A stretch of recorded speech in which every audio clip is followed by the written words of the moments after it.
Jean-Luc, tu sais que je suis trop content de te recevoir pour 2 raisons. On reçoit le chat GPT du tourisme français. C'est beau ça. C'est-à-dire que tu as en toi la connaissance du tourisme institutionnel français, on va dire. Et Un peu. un peu. Ouais, mais parce que tu es modeste. Et puis comme ChatGPT ou d'autres, hein, bah, tu as aussi même si tu m'as dit en off tout à l'heure avant de se voir que c'était terminé, mais tu as aussi en toi le futur du tourisme. Bah, je crois qu'on va passer un épisode de dingue parce que tu vas nous dire, on va pouvoir revenir sur ce qui s'est passé et tenter de prévoir l'avenir. Ouais. Bah, je suis trop content pour ça. Moi, je te connais, mais pour ceux et celles qui ne te connaissent pas, Jean-Luc, je te laisse te présenter. Alors, moi, je m'appelle Jean-Luc Boulin. Je viens du sud-ouest, je suis né en Lot-et-Garonne, dans le joli village de Puy-Sampion. Et j'habite pas très loin, à 25 km d'où je suis né, mais côté Gironde, en entre-deux-mers, dans la trahison. dans la très jolie Bastide de Montségur. Voilà. Bastide à laquelle je suis très attaché et dans laquelle je suis pas mal investi. C'est un village de 1600 habitants, mais qui a une jolie centralité avec plein de choses qui se passent, une belle vie associative, une belle vie culturelle. Donc j'y suis très bien. Et depuis une quarantaine d'années, je suis tombé dans la marmite du tourisme et j'en suis jamais sorti. Ah, voilà, je suis toujours dans la marmite depuis ce temps-là. C'est beau. Tu vois, c'est rigolo. Je rajoutais ça dans mes notes. C'est ça que je veux parler aussi avec toi. C'est comment tu arrives à bâtir des communautés. À chaque fois que tu touches un truc, t'en fais. Tu regroupes des gens autour de toi, avec toi. Et même, je me souviens, on avait déjeuné justement à Montségur et tu me disais, bah là, on a fait ci, on a fait ça, je suis investi ici et là. Je me dis, à chaque fois que tu touches un truc, tu montes des communautés, vous faites des trucs de fou. Alors peut-être, je pense, ça au départ, quand j'ai commencé mes études, je voulais être éducateur de rue, mais j'ai vite abandonné quand je suis allé dans un centre de loisirs un mercredi après-midi à Mérignac. J'ai dit, oulala, des gamins qui commençaient à mettre des pierres dans le feu, moi qui suis fils de paysan, j'ai dit, non, ça brûle, je leur ai dit, ça brûle pas la pierre. Et j'ai dit, bon, peut-être que c'est le public, je sais pas. Et donc, du coup, j'ai fait des études d'animateur socioculturel. Et j'avais un maître de stage, j'étais animateur de camping à l'époque, hein, à l'époque vraiment de camping de film de Fabien Ottaniente, hein, vraiment dans 78-79, quoi, en fait. Où ils arrivaient en caravane, en CX plus caravane, après avoir traversé la France, pareil, comme dans le camping. Et du coup, il m'avait bien expliqué, il m'avait dit, franchement, animateur, c'est pas un métier. C'est pas une technique en fait, mais c'est un tempérament quoi en fait. Et je pense que ça je l'ai. J'ai ce tempérament d'animateur dans ma vie privée aussi. C'est toujours moi qui organise, qui associe, qui rassemble, etc. Et donc je pense que ce tempérament de mettre les gens ensemble sur une activité commune, je pense que c'est assez naturel chez moi quoi en fait. Donc T'as pas de tips comment par exemple donc à Montségur, je sais pas si tu fais partie de la mairie ou une association, je sais pas. de la vie associative. De la vie associative. Je suis pas élu, mais... Par exemple, comment tu t'arrives là déjà, qu'est-ce qui se passe dans ton esprit pour dire il faut qu'on fasse quelque chose? Et une fois que tu t'es dit ça, tu commences par quoi? Bah, par trouver des gens qui pourraient s'investir dedans, quoi, en fait. La première chose, c'est ça. Pour moi, hein, c'est de se dire, mais avec qui je pourrais monter ça? Je ne peux pas le monter tout seul. Et il faut qu'il y ait d'autres personnes avec moi. Et aussi, ne pas réinventer les choses. C'est-à-dire, s'il y a déjà une asso qui existe, plutôt proposer à l'association de dire, tiens, on va le faire ensemble, plutôt que de se dire, on va se monter une nouvelle asso avec notre nouveau bureau, etc. Parce qu'en joignant les forces, on y arrive bien, quoi, en fait, on y arrive beaucoup mieux. Et ça permet aussi que des gens nouvellement arrivés dans un milieu professionnel ou dans un village aient vite la possibilité de s'investir, quoi, en fait. Parce que, par exemple, dans ma Bastide, l'association dont je m'occupe, on travaille beaucoup à l'accueil de ces nouveaux arrivants qui deviennent très vite des bénévoles actifs, avec de nouvelles idées, etc., etc. Donc, je dirais le fait d'aller chercher les bonnes personnes et puis d'être ouvert aussi à des gens qu'on n'aurait pas imaginés, quoi. C'est presque tout le contraire de ce qui se passe parfois dans les assos où il y a de la guerre de clans, on monte l'assaut pour faire.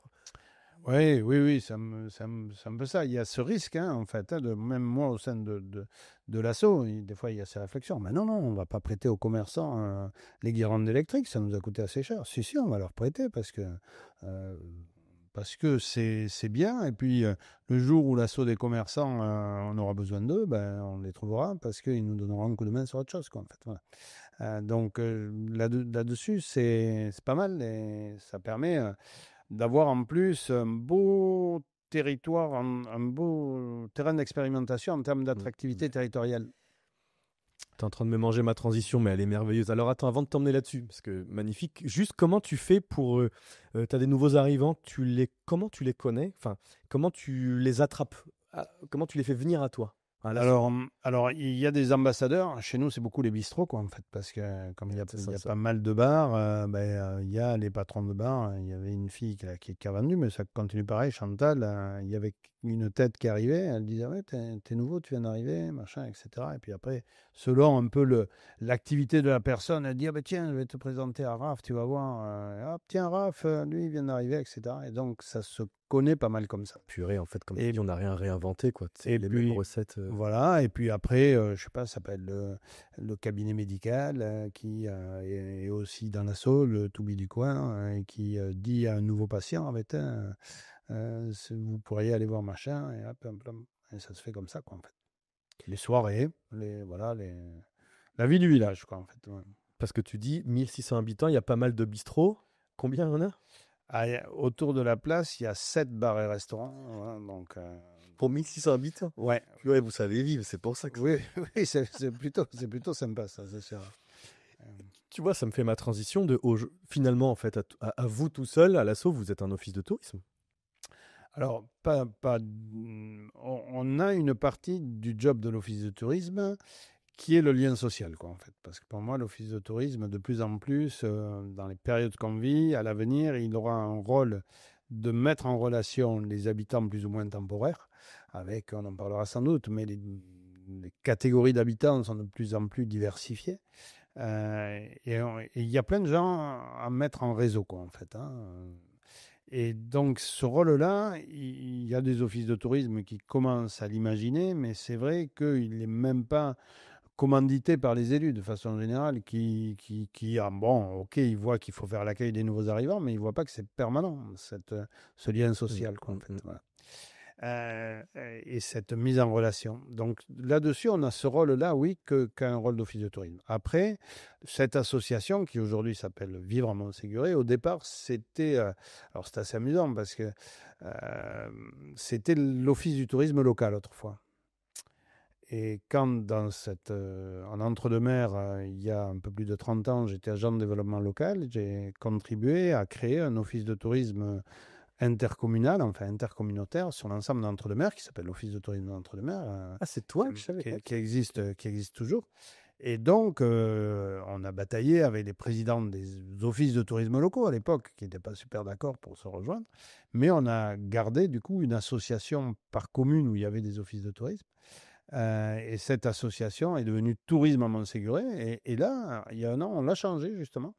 On s'est dit, on va s'appeler Vivre à Montséguré parce qu'on ne s'adresse pas qu'aux touristes, quoi, en fait. On s'adresse à tous qui vivent un jour, une semaine ou toute leur vie à Montséguré. Voilà, c'est les nouveaux, les anciens, les de toujours, et on est là pour faire du lien entre tous ces habitants.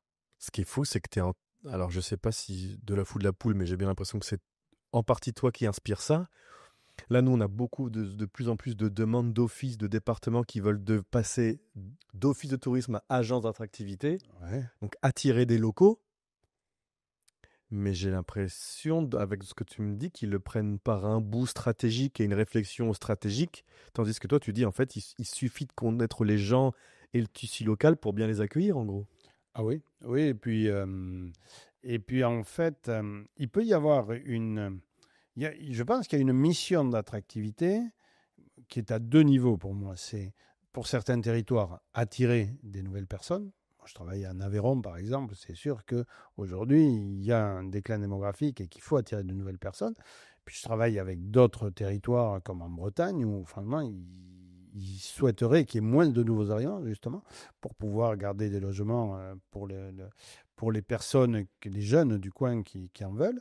Mais par contre, ils souhaitent ancrer les personnes qui soient là et les investir dans une vie collective. Et ça aussi, c'est un rôle d'attractivité. Donc, d'après moi, la collectivité et les outils comme les offices de tourisme, des agents d'attractivité, ont vraiment un rôle majeur là-dessus. Mais par contre, il faut s'appuyer sur un tissu social, et il y en a qui font ça, qui créent des événements, qui créent de la relation avec le tissu associatif, qui créent de la relation avec les habitants, qui travaillent sur une culture de l'hospitalité. Moi, je travaille en Vendée avec un territoire vraiment sur comment on est, avec Saint-Jean-de-Mont, comment on est plus hospitalier demain, comment c'est dans la culture locale l'envie d'accueillir le résident secondaire, le birésident, l'excursionniste, le vacancier, enfin toutes ces catégories de gens qui fréquentent le même territoire, mais pour des périodes différentes.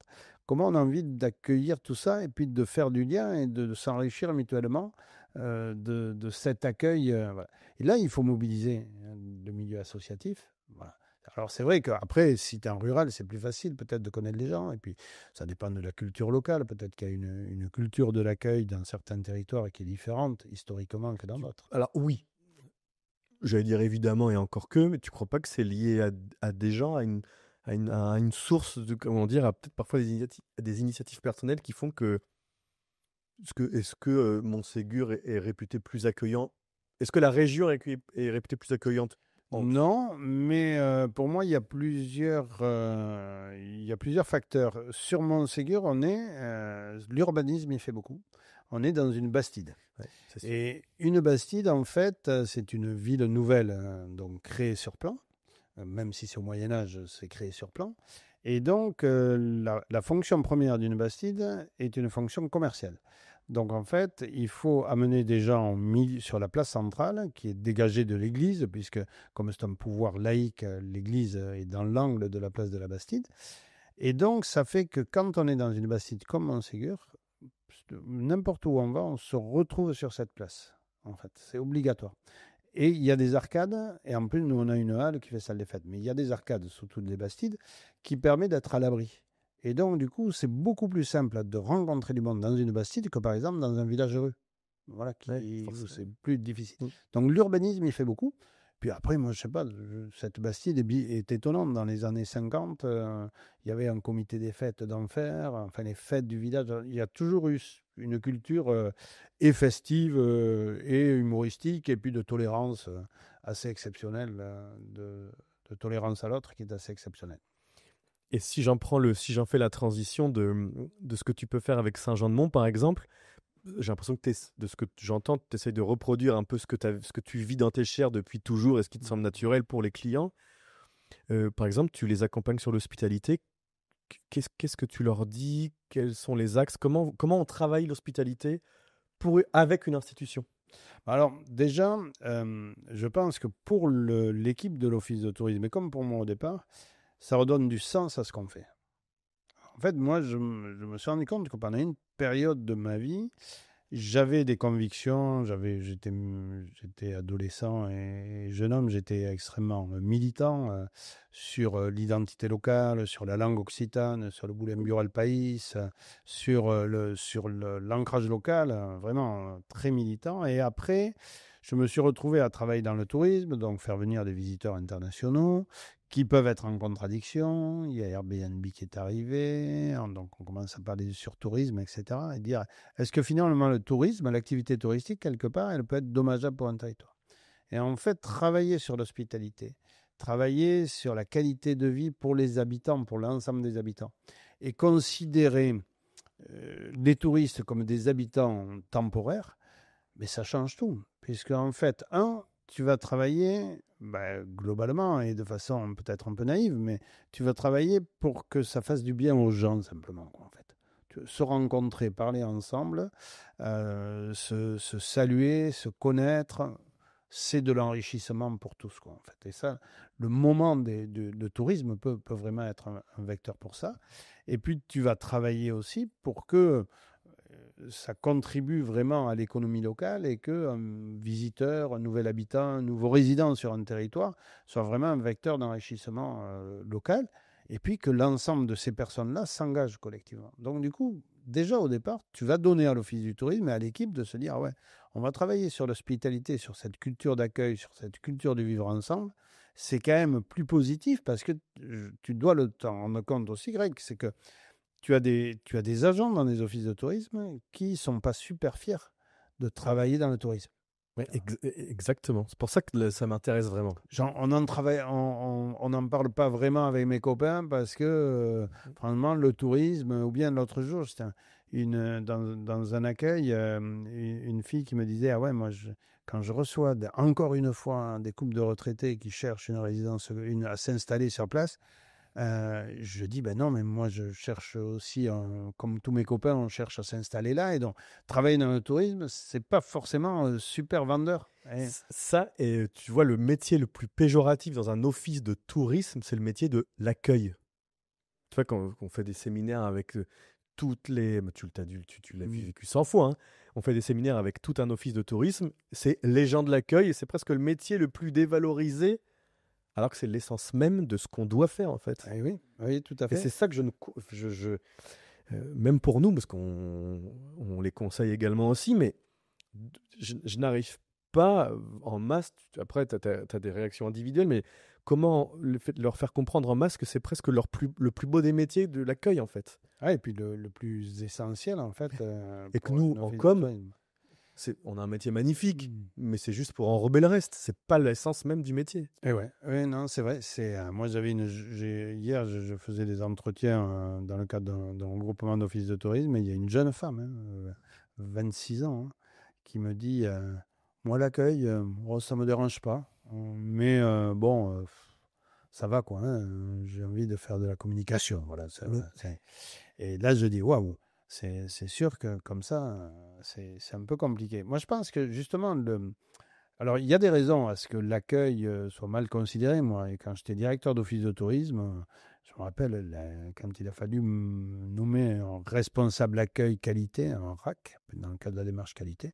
Bon, la démarche qualité à l'accueil, vraiment, pour moi, c'était pas le plus important, quoi, en fait. Et après, je me suis rendu compte de l'essence même de l'accueil, que ce métier est fabuleux. Alors, j'ai rencontré des gens, et je rencontre toujours des gens qui ont l'accueil dans la peau, qui veulent surtout faire plaisir à la personne, qui aille rendre service, etc. Et qui vivent de ça et qui se nourrissent de ça. Et ça, c'est déjà fabuleux. Donc, il y a par contre, dans les conseillers en séjour, il y a des gens qui ont vraiment envie de faire ça viscéralement. Et je pense aussi que ça n'a jamais été considéré parce que, voilà, encore aujourd'hui, dès qu'on parle avec des élus, des maires, oui, de toute façon, il faut faire de la promotion, il faut faire venir du monde, etc. etc. Et donc, on voulait ouvrir des bureaux d'information touristique, on ne savait pas pourquoi. Et on n'a pas renouvelé aussi l'accueil. Aujourd'hui, dans les offices de tourisme et dans les destinations où on s'occupe de l'accueil des habitants comme de l'accueil des visiteurs, qu'on fait des événements dans l'office de tourisme. L'office de tourisme, pour moi, c'est un show. On peut y faire des ateliers, on peut y faire des expos, etc. Quand on y fait la billetterie pour les associations et que les habitants viennent chercher les billets, etc., on commence à avoir une vraie fonction d'accueil. Et je pense qu'en plus, sur l'accueil, et ce que je vois de plus en plus, l'office de tourisme, il est vraiment animateur de l'accueil sur le territoire puisque c'est le spécialiste. En théorie. En théorie, c'est le spécialiste. Il y a plein d'autres services qui font de l'accueil aujourd'hui. Les mairies, la capitainerie, la gare, les services de la communauté de communes, la médiathèque. En fait, sur un territoire, des gens qui accueillent des gens. Et à chaque fois, qui c'est qu'on met à l'accueil? Quand on discute avec les directeurs généraux des services des communes, on met les gens qu'on ne pouvait pas mettre ailleurs, on les met à l'accueil. C'est un problème. Mais voilà. Alors que c'est aujourd'hui essentiel, dans une société tendue, un peu plus individualiste, avec des réactions des fois vives dans les accueils, moins à l'office de tourisme que dans un accueil de commune ou de service public, on a intérêt à ce que tout le monde se renforce. Et qu'on se dise, on est dans la même team sur un territoire, quoi. Tous les gens qui font de l'accueil. Parce qu'on le fait indifféremment pour le résident secondaire, pour le visiteur, pour l'habitant. Je pense que là, l'office de tourisme aussi est l'accueil, j'ai de belles expériences comme ça de responsables d'accueil qui réunissent tous les gens de l'accueil, quoi, en fait. De tous les services, et puis on se connaît 2 fois par an, on travaille ensemble, on s'échange des infos, on peut s'appeler après derrière quand on a... Et puis après, demain, on pourra mettre, je suis en train de faire des expériences pour mettre en place des outils d'intelligence artificielle pour faire des bases de connaissances territoriales beaucoup plus fortes, etc. Donc je pense que là-dessus, on peut redonner à l'accueil vraiment ses lettres de noblesse. Et je pense que c'est essentiel parce que c'est un métier extrêmement, et dans cette société, extrêmement indispensable. Oui. Toi, donc avant de monter les compteurs, j'étais dans une autre agence où on bossait aussi pour les banques. Et les banques, les guichets, enfin les agences se vidaient totalement parce que l'accueil qui était fait n'était plus celui attendu par les clients. Là, toi, nous, on bosse aussi beaucoup avec le secteur privé. Donc, je vois les différences entre le public et le privé. Toi, par exemple, beaucoup d'hôtels aussi arrivent à se renouveler dans la façon dont ils accueillaient. Toi, avant, tu avais tu avais ton desk, tu faisais la queue, tu attendais tes clés, on te parlait pendant 10 heures du truc. Maintenant, tu as l'impression qu'on te sert un verre et en même temps, on te fait ton check-in. Tu t'en rends même pas compte. J'ai l'impression que le public prend un peu de retard sur la manière d'accueillir. Tu vois, même, je vois sur LinkedIn passer des refontes d'office de tourisme, d'agencement. C'est la même chose en plus beau. Ouais.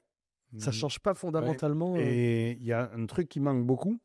Ce que font les marques, les belles marques, que ce soit dans l'hôtellerie ou ailleurs, c'est vraiment l'attention client, quoi, en fait. Mais oui. Je vais aller dans une marque de luxe, je vais aller dans un beau magasin, mais j'aurai un rafraîchissement.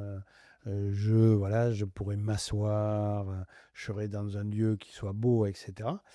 Et en fait, on a du mal à faire ça aujourd'hui, à imaginer même les locaux avec l'intention client. Et le client, justement, encore une fois, il est super divers, quoi, en fait. C'est tous ces types de touristes. Comment chaque catégorie de visiteurs va se sentir bien dans un office de tourisme. Et tu vois, et pour autant, c'est pas une question d'argent, parce que, pas toujours, parce que les bureaux sont refaits avec souvent des moyens, mais presque pas pensés, comme tu dis, pour le client. Oui, tout à fait. Ouais.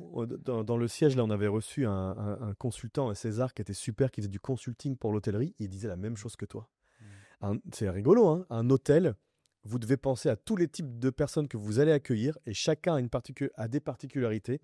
Ça doit se ressentir dans le lieu, en fait. Oui, c'est ça. Ce qu'on ne fait pas dans les offices. Avec vraiment cette question d'attention particulière. Ouais. Quoi, en fait. Voilà. Tu as des petits tips, justement, sur ça. Et qu'est-ce que par exemple, Saint-Jean-de-Mont, tu leur dis, bon, il faut qu'on travaille sur l'hospitalité. Comment ils font? Enfin, comment toi, tu fais pour... On travaille avec l'équipe de Saint-Jean-de-Mont. D'abord, on a fait un groupe projet extrêmement mixte où on a des professionnels. On a par exemple le patron de l'UMI qui est là, on a des directeurs de camping, le casino, enfin qui sont là parce qu'eux aussi, ils sont intéressés ils accueillent, et puis ils sont intéressés à cette culture de l'hospitalité pour la population. Parce que c'est vrai que eux-mêmes, quand ils sont professionnels, ils ont bien compris que techniquement, ils savent gérer les techniques d'accueil, mais l'hospitalité, c'est un état d'esprit, c'est une atmosphère, dit Kenneth Hudson, c'est de dire l'hospitalité, c'est l'atmosphère d'un lieu. Et est-ce que j'ai une gueule d'atmosphère et comment on fait pour que tout le monde ait une gueule d'atmosphère? C'est ça l'enjeu. Et donc, on met ces professionnels, mais on met aussi des directeurs généraux de services de communauté de communes, on met des agents de développement, on met des gens qui sont en responsabilité d'accueil, qui ont des vies et des visions totalement différentes. Et c'est ensemble qu'on commence à travailler dessus sur un certain nombre d'ateliers, mais finalement, on a commencé à travailler avec des produits tourisme, mais c'est le plus facile. Après, on va travailler avec des habitants, travailler avec les établissements scolaires, aller rencontrer tous les établissements du territoire, donc les collèges, pour dire comment on peut parler de tourisme et de l'autre aux enfants. De dire, voilà, on est dans un territoire super touristique, est-ce qu'on en est fier? Et pourquoi on en est fier aussi? C'est parce qu'on a envie d'accueillir la personne qui vient, quelle qu'elle soit. On va travailler aussi avec des services sociaux pour avoir une hospitalité la plus inclusive possible, c'est-à-dire les migrants, les travailleurs, les personnes en situation de handicap. Là aussi, on va étendre ce champ-là avec tous les gens qui accueillent l'autre quelque part sur le territoire pour se poser la même question. Comment collectivement on peut avoir une culture d'hospitalité? Et je pense que le tips aussi, c'est de se dire, c'est le type de chantier sur lequel il faut prendre du temps. Là, on est parti sur 3 ans. Ok. avec un événement final, une semaine de l'hospitalité qui sera en 2027, qui sera un gros événement pour célébrer aussi ensemble cette envie de dire, nous, sur ce territoire, on a envie d'accueillir l'autre. Et l'autre nous fait du bien. Puis, on va aussi parler aux visiteurs. Donc, il y a plein d'initiatives qui vont être prises. Alors, je ne peux pas tout dire parce qu'il y a de belles surprises. Mais où aussi, on va expliquer aux visiteurs de dire, mais toi, qu'est-ce que tu peux amener aussi au territoire ? Puisque l'hospitalité et l'accueil, c'est à double sens, quoi, en fait. Et donc, on a envie de t'accueillir et on t'invite, toi aussi, à faire l'effort, et puis à connaître, à t'investir dans la relation à l'autre, quoi, en fait. Donc là, il y aura aussi toute une communication autour de ça, quoi, en fait. Donc, c'est assez large comme spectre. Et c'est aussi parce qu'on est dans un office de tourisme très mature, professionnel, qui a déjà mis en place énormément de choses structurées, avec une équipe qui a envie d'aller plus loin, et une connivence aussi avec les politiques locaux qui disent « Ah ouais, c'est pas mal, quoi ». C'est ce que j'allais te dire, là, ça dépasse même le cadre de l'office de tourisme. C'est la vraie politique, ça. Au sens noble du terme, c'est la pensée. Oui, l'office, il est animateur. Là, en fait. Il est animateur de la démarche, il impulse, il initie. Ouais. On met aussi, là, cet après-midi, d'ailleurs, on travaille avec l'université, avec l'Estu à Angers, pour avoir une vision universitaire. Et puis, on va faire documenter toute la démarche avec une démarche artistique derrière, quoi, en fait. C'est génial, tu vois, c'est là où nous, en tant qu'agence, c'est notre point limitant, c'est que nous, on ne réunit pas, on fait pas de politique dans ce sens-là. Oui, et c'est vrai que nous, quand on parle d'hospitalité, on a des moyens de communicants, mais c'est largement au-delà de la communication. Oui, là, c'est plus de la mise en contact, la réflexion collective et puis l'implication collective d'une population. Pour se poser la question aussi de... Moi, ça je trouve que c'est extrêmement important dans ce moment où le tourisme est un peu honni. C'est qu'on a plein de territoires. On est quand même le premier pays touristique du monde. On a un savoir-faire qui est plus que séculaire, puisque ça fait maintenant plus de 130 ans qu'on accueille des touristes de façon importante chez nous.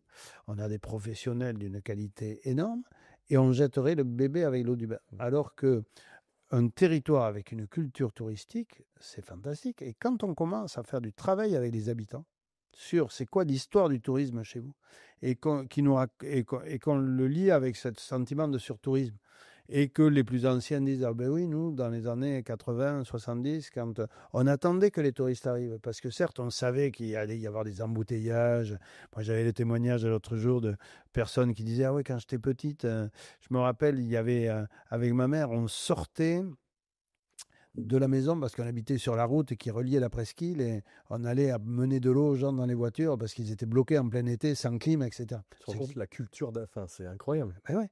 Donc ça veut dire il faut qu'on retrouve cette fierté-là. Je veux dire, il y a plein de territoires en France qui ont connu du surtourisme.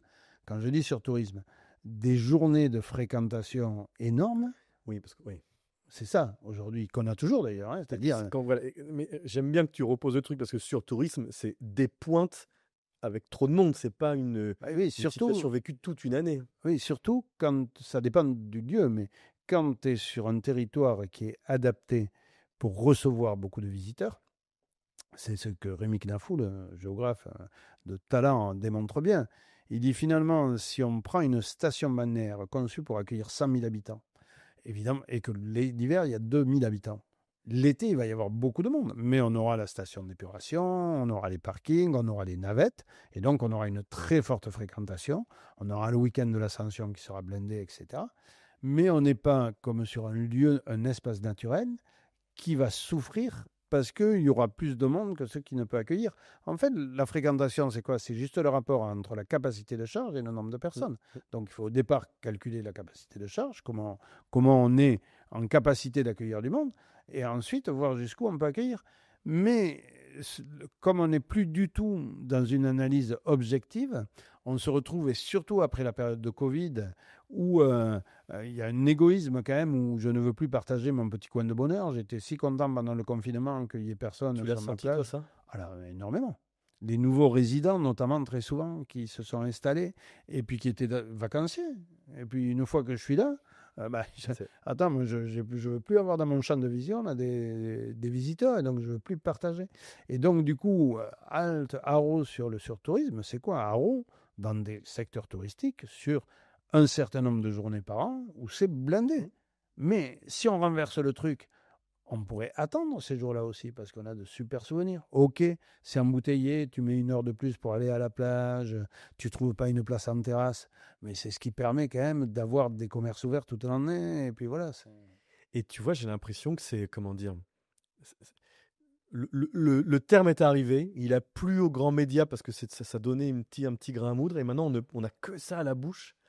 Et même nous, dans les briefs qu'on reçoit, tu vois, nous, du coup, une fois que ça redescend, le politique, le média, la diffusion médiatique, et donc du coup, le cahier des charges opérationnelles, on a que le surtourisme à la bouche. Ben oui. J'ai envie de dire, mais c'est presque pas le sujet. 99% du temps, c'est pas le sujet. C'est pas le sujet. Mais malgré tout, du coup, c'est un stéréotype, et c'est des préjugés qui sont vraiment ancrés culturellement, notamment par les médias, par le discours ambiant, par un certain nombre de pouvoirs associatifs aussi, ou de lobbies locaux, qui font qu'on est obligé de le prendre en compte, et que donc il faut qu'on retravaille avec les habitants pour retrouver de la fierté d'être une destination touristique, et puis pour remesurer finalement et relativiser aussi quel est l'impact de la fréquentation touristique. Mais c'est vrai que la presse, je lisais encore ce matin ou hier un article de Géo sur le Louvre, et les employés du Louvre sont en grève. Parce que il y a eu une augmentation, ils sont passés à 9 millions de visiteurs, c'est-à-dire ils ont multiplié par un tiers ou deux en quelques années, et ils sont 200 salariés de moins. Et donc les conditions sont beaucoup moins bonnes. Donc on peut comprendre qu'ils soient en grève. Et le titre, c'était les méfaits du surtourisme dans les musées. En fait, on pourrait se réjouir que Que la culture soit accessible à voilà, plus de et personnes. puis que finalement on ait un équipement international qui fonctionne bien. Ouais. Mais simplement, comment on l'adapte à ces flux de visiteurs? Parce qu'en plus, c'est assez facile un musée. Alors, il citait l'exemple dans la salle de la Joconde, il n'y a que des téléphones levés, etc. Mais il y a plein de moyens de gérer ça, quoi, en fait. Mais c'est simplement qu'on ne veut pas, quelque part, quoi, en fait, se prendre les choses en face, quoi, en fait. Voilà, Pourquoi toi qui as ce recul inouï et qui me fascine, tu arrives à voir pourquoi et à comprendre ce qui a changé et comment ça a Oui, changé? alors, je pense que, le touriste, c'est finalement le sujet facile pour être responsable de tous les maux. Pourquoi? Parce qu'on ne connaît pas. Tu ne connais pas le touriste. Alors, quand tu es analyste, tu le connais. Parce que c'est ton voisin, parce que c'est ton cousin que tu as accueilli chez toi, parce que c'est le Nantais si tu es à Pornic, ou le Bordelais si tu es à Arcachon. Tu es toi-même, tu as ta résidence sur le bassin, donc tu gueules contre les touristes pour les bouchons, mais enfin voilà, tu y vas. Donc quand tu vas dans le détail, tu le connais. Mais quand tu dis le touriste, tu ne le connais pas. Et donc, c'est facile de l'accuser de tous les maux, parce que c'est finalement celui qui serait responsable du fait qu'il n'y ait plus de logement parce que tout est transformé en Airbnb. C'est lui qui serait responsable de l'ensemble des embouteillages, c'est lui qui serait responsable de l'inflation. Voilà, c'est le touriste. Alors que sur le logement et Airbnb, euh, ou alors on encadre la vente de biens, mais toutes les expériences montrent que le prix du marché fait que, par exemple, sur la côte basque, on limite les logements Airbnb par une réglementation demandée sur 26 communes tendues. La transformation réellement en appartement de longue durée, de location à l'année, est très faible. Pourquoi? Parce que la personne qui avait acheté, parce que le notaire lui avait dit, ouais, c'est un peu cher, mais dans le studio, au fond, vous allez pouvoir faire un Airbnb pour payer un peu les frais. Maintenant, il n'a plus d'Airbnb, mais il l'a pas mis en location à l'année parce qu'il a envie de s'en servir en résidence secondaire. Et puis, ça continue à se vendre des maisons. Et ça continue à se vendre par des habitants du coin, à des gens qui viennent de l'extérieur parce qu'ils ont plus les moyens. C'est la loi de l'offre et de la demande. Donc, voilà, déjà, il y a ça. Quand on dit il y a trop de monde, j'avais démontré, grâce à Fluorange Vision, où on voit vraiment les mouvements, sur le port de Pornic. Donc Pornic, symbole de le surtourisme, il y en a marre, on ne peut plus aller sur le port, etc. Quand en fait, sur le port de Pornic, il y a 100 personnes, et il n'y en a vraiment que 3 qui sont des touristes au sens de visiteurs qui passent une nuit en dehors de leur domicile et qui sont dans les hébergements locaux. La majorité, ce sont des habitants et des voisins, en fait, voilà, qui viennent à la journée. 3% sont des... 3 sur 100, 30%, 30%. Ah, 30, pardon. 30%, 3 sur 10. Donc, c'est pas ça qui fait la majorité du C'est tout. pas ça qui fait la majorité du tout. En fait, c'est aussi que, regarde chez nous, sur le bassin d'Arcachon, quand tu as quand même la fréquentation à la journée qui est Ou énorme. même sur les quais à Bordeaux, tu passes un samedi, les deux, ouais, comme tu dis, Voilà. les 2 tiers, c'est des Bordelais, quoi. Voilà, oui, c'est ça. Oui, c'est ça. Donc, c'est parce qu'aussi, et c'est le placemaking, c'est que, et heureusement, les gens veulent vivre comme des touristes. Ce que Philippe Bourdeau, un autre géographe grenoblois, appelle la touristification du quotidien. J'ai envie que mon quotidien soit fait de terrasses, soit fait de sentiers pédestres, soit fait de bords de mer, de balades sur la plage, etc. J'ai envie de tout ça. On a une société du loisir. Hein. Ben voilà, et puis c'est très bien. Et je pense que ma qualité de vie, elle est que j'ai tout ça chez moi, quoi, en fait. Et donc, je suis le premier consommateur. Et je ne vais pas hésiter à faire 30 km pour aller dans un lieu sympa, aller manger une glace au bord de la mer. Et du coup, je vais dire, oh là là, mais qu'est-ce qu'il y a comme touriste cette année? En fait, c'est alors que, on est jeudi d'Ascension, donc tout le monde veut venir. Encore le jeudi d'Ascension, il y a des visiteurs, mais on est un dimanche de mars, il fait super beau. On se dit, oh là là, oui, mais c'est tout, on est tous pareils, quoi, on a envie de profiter. Voilà. Et tu penses pas que ça vient aussi d'un discours plus... Donc, le touriste en a marre du touriste. Et tu crois pas qu'il y a un truc facile à taper dessus en disant voilà, ce sont tous les mots du siècle et... Voilà, c'est ça. Puisque le touriste, en fait, comme tu peux pas l'identifier a priori, tu vois, tu te dis, c'est pas ma faute à moi. C'est pas... tu vois, si tu disais record de fréquentation sur la station balnéaire de Pornic, provoqué par un afflux de Nantais majeur ce week-end. Tu dis, non, Nantais. Et si tu dis par contre un afflux de touristes sans précédent à Pornic ce week-end, c'est qui? Tu te dis des touristes? Ah ouais, ils devaient venir de loin, dis donc. Et puis alors, dis donc, les Parisiens quand même. Alors que tu vois, si tu analyses c'est qui les touristes, tu te rends compte que c'est pas forcément des gens de loin. Mais c'est plus facile de dire les touristes. Et ça évite d'aller fouiller. Voilà, c'est ça, ça évite d'aller fouiller. Voilà, et alors après, on est dans malgré tout, une société d'information sans imagination, je trouve, où les informations sont reprises de l'un à l'autre, avec des réseaux sociaux qui finalement opèrent pas mal sur les médias, parce qu'un sujet qui est commenté sur les réseaux sociaux, on va le reprendre dans les médias, donc il sera recommandé. Donc du coup, on est dans un cercle... informatif, où quand même on est assez peu dans l'information positive aussi. Ça, et je parlais avec une copine psy, son discours était intéressant, qui disait on est dans une société on est dans le réel, on n'a plus d'imaginaire en fait. Donc tout ce qu'on se prend, comme on se construit plus d'imaginaire, c'est très réel, même tout ce qui nous arrive de l'extérieur, comme il y a moins d'imaginaire et moins de spirituel, on le prend comme si c'était toujours réel. Ouais, c'est Alors ça. du coup, tout est blessant en fait. Ouais. Voilà. Et en plus, on n'arrive pas à faire de l'information positive, c'est-à-dire avoir un quotidien ou des articles où on ait plus de choses positives. Il y a des médias positives, mais il y en a peu. Et quand font même leur créneau tellement ça n'arrive jamais. Ouais. Oui, sinon, quand tu allumes la télé, les infos ou le TikTok, c'est incroyable. Oui, tu es plutôt dans le fait divers, dans quelque chose qui ne va pas, etc. quoi. Mais même nous, tu vois, les conteurs, notre métier, c'est de raconter des histoires. Même quand on dit à nos clients d'aller sur les vidéos qui marchent très bien et leur format court, à mon grand désarroi, parce que tu vois, d'un point de vue perso, mes enfants, je les ai éloignés de la télé et tout, donc tu vois, même personnellement, c'est quelque chose que j'apprécie pas. Mais aujourd'hui, si tu veux capter l'attention, tu es toujours obligé soit de raconter une dinguerie quand tu es un média, ou d'avoir un truc un peu... titre un peu putaclic.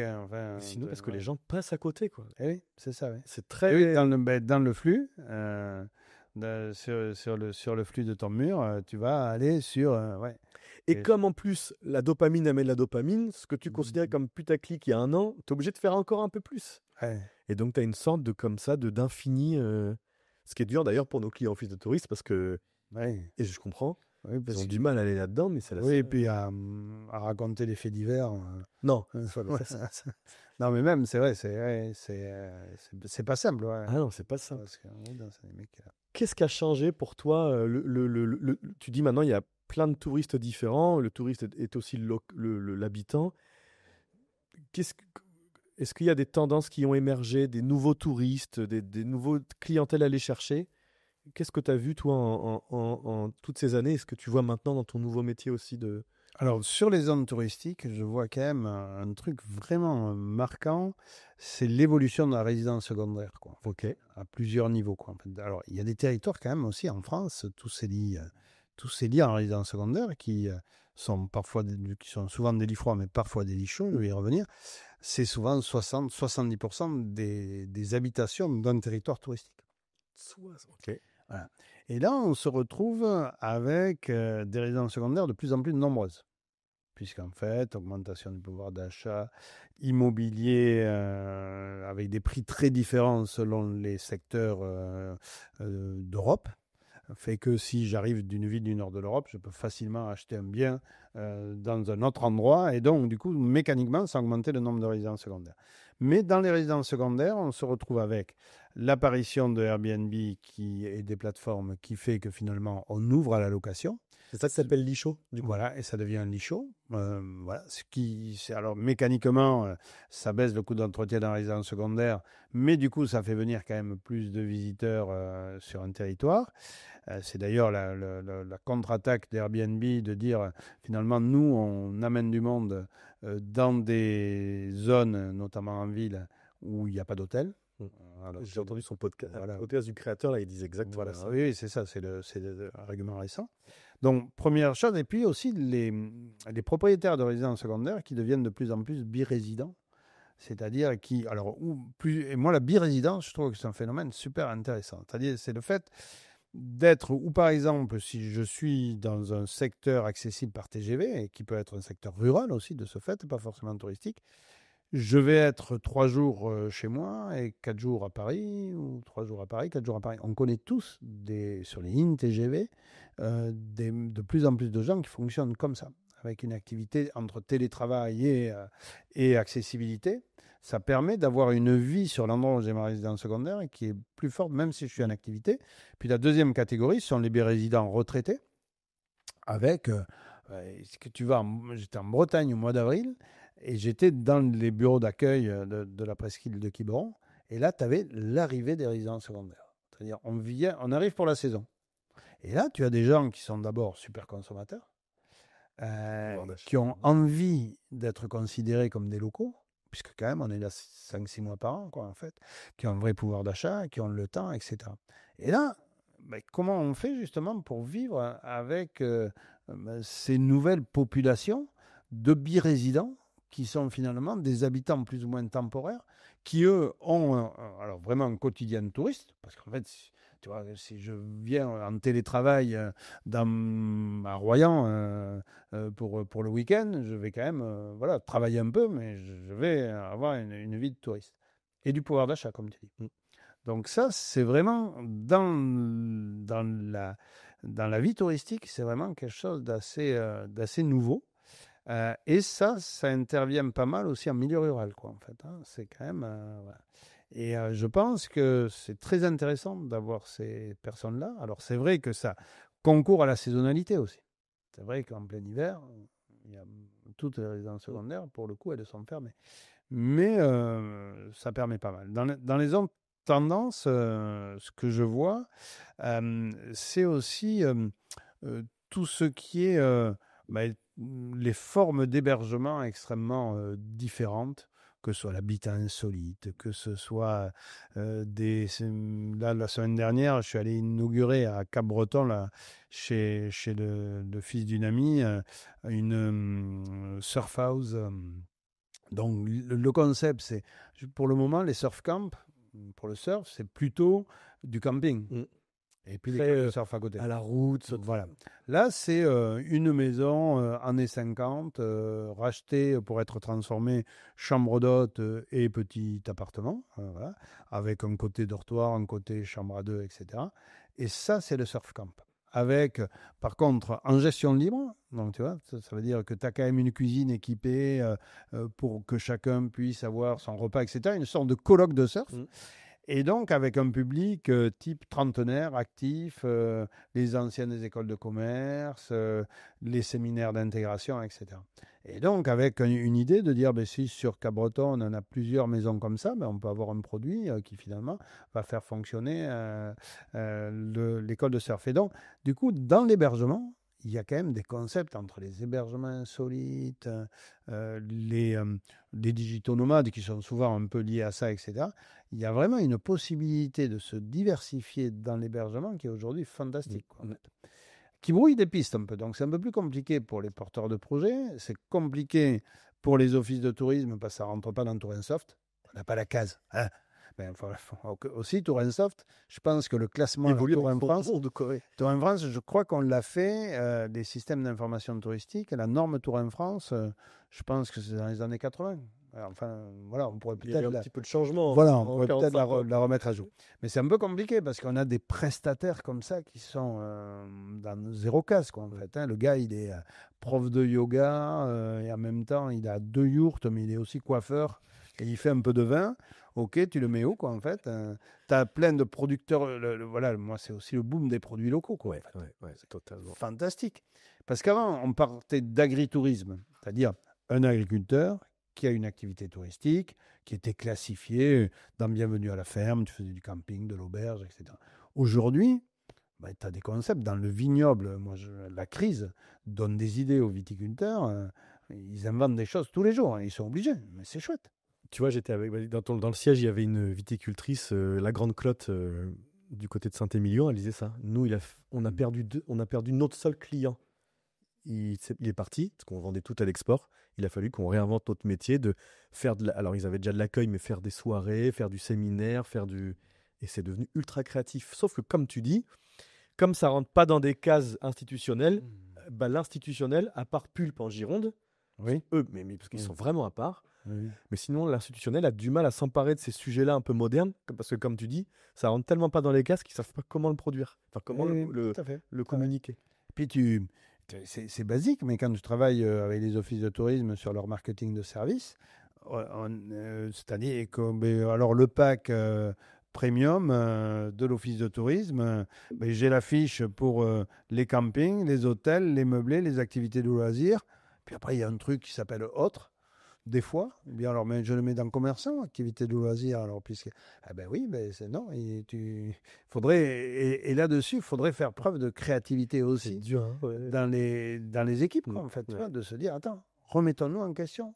Et je me rappelle avoir fait un travail avec Saint-Jean-de-Mont encore il y a quelques années sur justement, en fait, les filles avaient bien compris. Se dire qu'est-ce qui intéresse les visiteurs, et elles avaient fait une sélection d'offres shopping déco. Voilà. Donc des trucs, si tu veux, ça rentre dans aucune case. Pourquoi alors telle épicerie bio, ah ouais, là c'est sympa parce qu'ils font des trucs, etc. Et ils pourraient être partenaires de l'office de tourisme, mais pas forcément toutes les épiceries. Et là-dessus, il faut aller vers de la subjectivité aussi, quoi, en fait. Si on veut suivre les tendances, il faut être subjectif. Je lui dis à chaque fois, elle le sait, mais une des clientes qui m'a donné envie de créer l'agence, c'est Pascal de Lèche Cap Ferré, qui est un ovni dans le milieu institutionnel parce qu'elle ne coche aucune case. Donc, c'est sûr. Elle est incompréhensible pour le milieu institutionnel, mais alors j'adore cette femme. La subjectivité, comme tu dis, ça fait déjà 10 ans. Elle disait, non, moi je m'en fous des normes, de la qualité. L'épicerie, elle est cool, on va en parler. Lui, il est cool, il est super. Et depuis, plus de 10 ans, elle fait de l'ultra-subjectivité. Et quand tu vois aujourd'hui ce qu'elle arrive à faire et à mettre en avant même des petits porteurs. Elle me dit, moi, j'en ai marre du cliché des petits mouchoirs. Je veux montrer des initiatives plus intimes. Comment elle fait du business avec, quand même. Et elle en fait, mais ouais. Tu sais que c'est le seul office de tourisme que je connaisse qui reverse chaque année de l'argent à sa collectivité. Incroyable, hein. 800 000 € en 2024. pas mal. Oui, et on parle pas de petits euros, hein. Oui, oui. Bah, alors après, certes, il y a l'exploitation du phare, il y a des équipements, Mais elle peut-être. aurait pu ne pas le faire. Elle aurait pu ne Oui, pas le faire et pas le oui, faire comme ça. oui, oui. C'est ça qui est Ou bien merveilleux. alors, s'endormir un peu en disant, mais attends, avec la taxe de séjour qui a largement augmenté, puisque c'est vrai que la taxe de séjour sur le Cap Ferré, ça a explosé. Mais, ouais. Et souvent, en plus, quand on a des problèmes de riches, ce qui est le cas de l'Office de tourisme du Lège Cap Ferré, quand tu n'as pas cette mentalité-là, comme toi, ce côté de fédération des gens, tu peux te reposer sur tes lauriers. Elle a tout réinventé à chaque fois. Chaque année, elle réinvente tout. Gère des campings, un site de... Incroyable. De visite, la boutique, etc. En fait, qui est tout à fait intéressant. Ah ouais.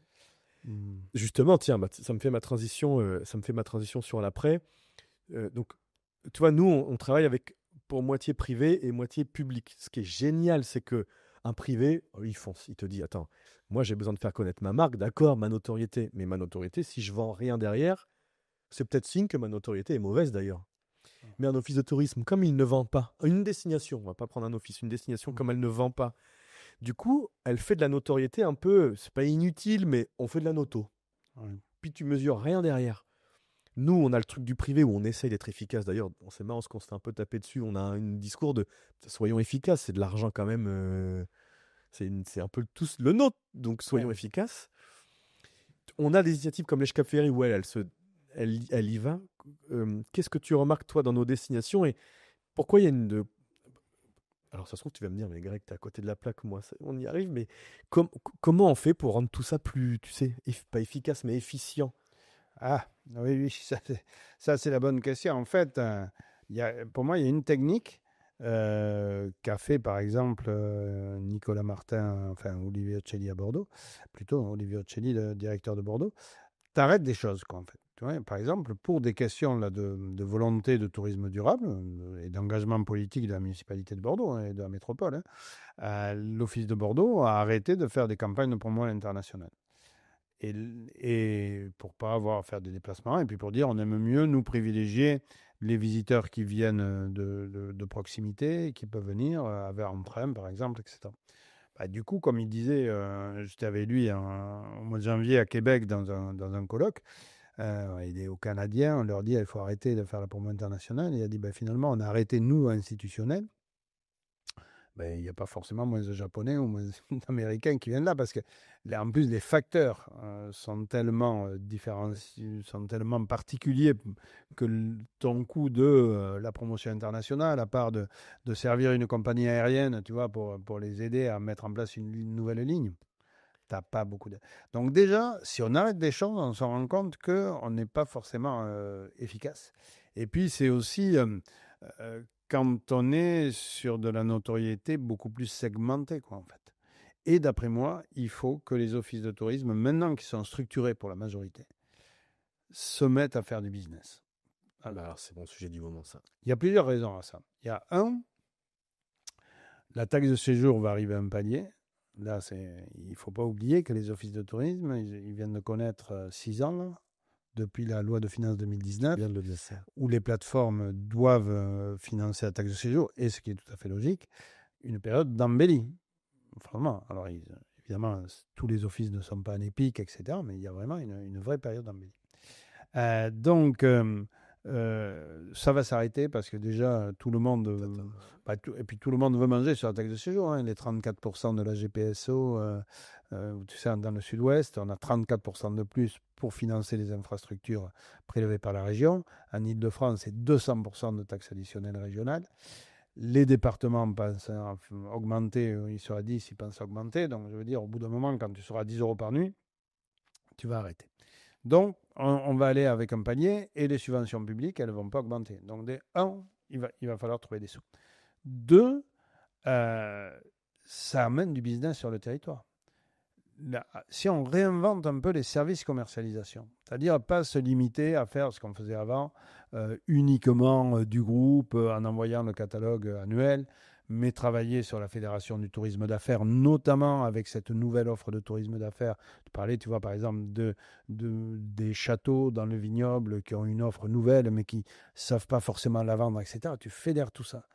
Tu vas chercher de nouveaux clients. Là, il y a vraiment des choses à faire. Et par secteur, sur du commercial, il y a inventé des choses. Il y a du produit combiné, il y a du produit un peu comme fait par exemple Médoc Atlantique. Il ne faut pas le faire partout, mais qui est l'idée de dire je travaille avec une solution, il travaille avec Antidote, ce qui fait que sur le site de l'Office de tourisme, tu as Lacano Travel, enfin ou Médoc Atlantique Travel, où tu vas pouvoir réserver dès ton billet de train et l'ensemble de ton séjour par ça. Il faut peut-être l'imaginer sur certains territoires. Et puis, il faut s'attaquer aussi à la boutique. Moi, mon dada actuel, c'est la boutique et les souvenirs.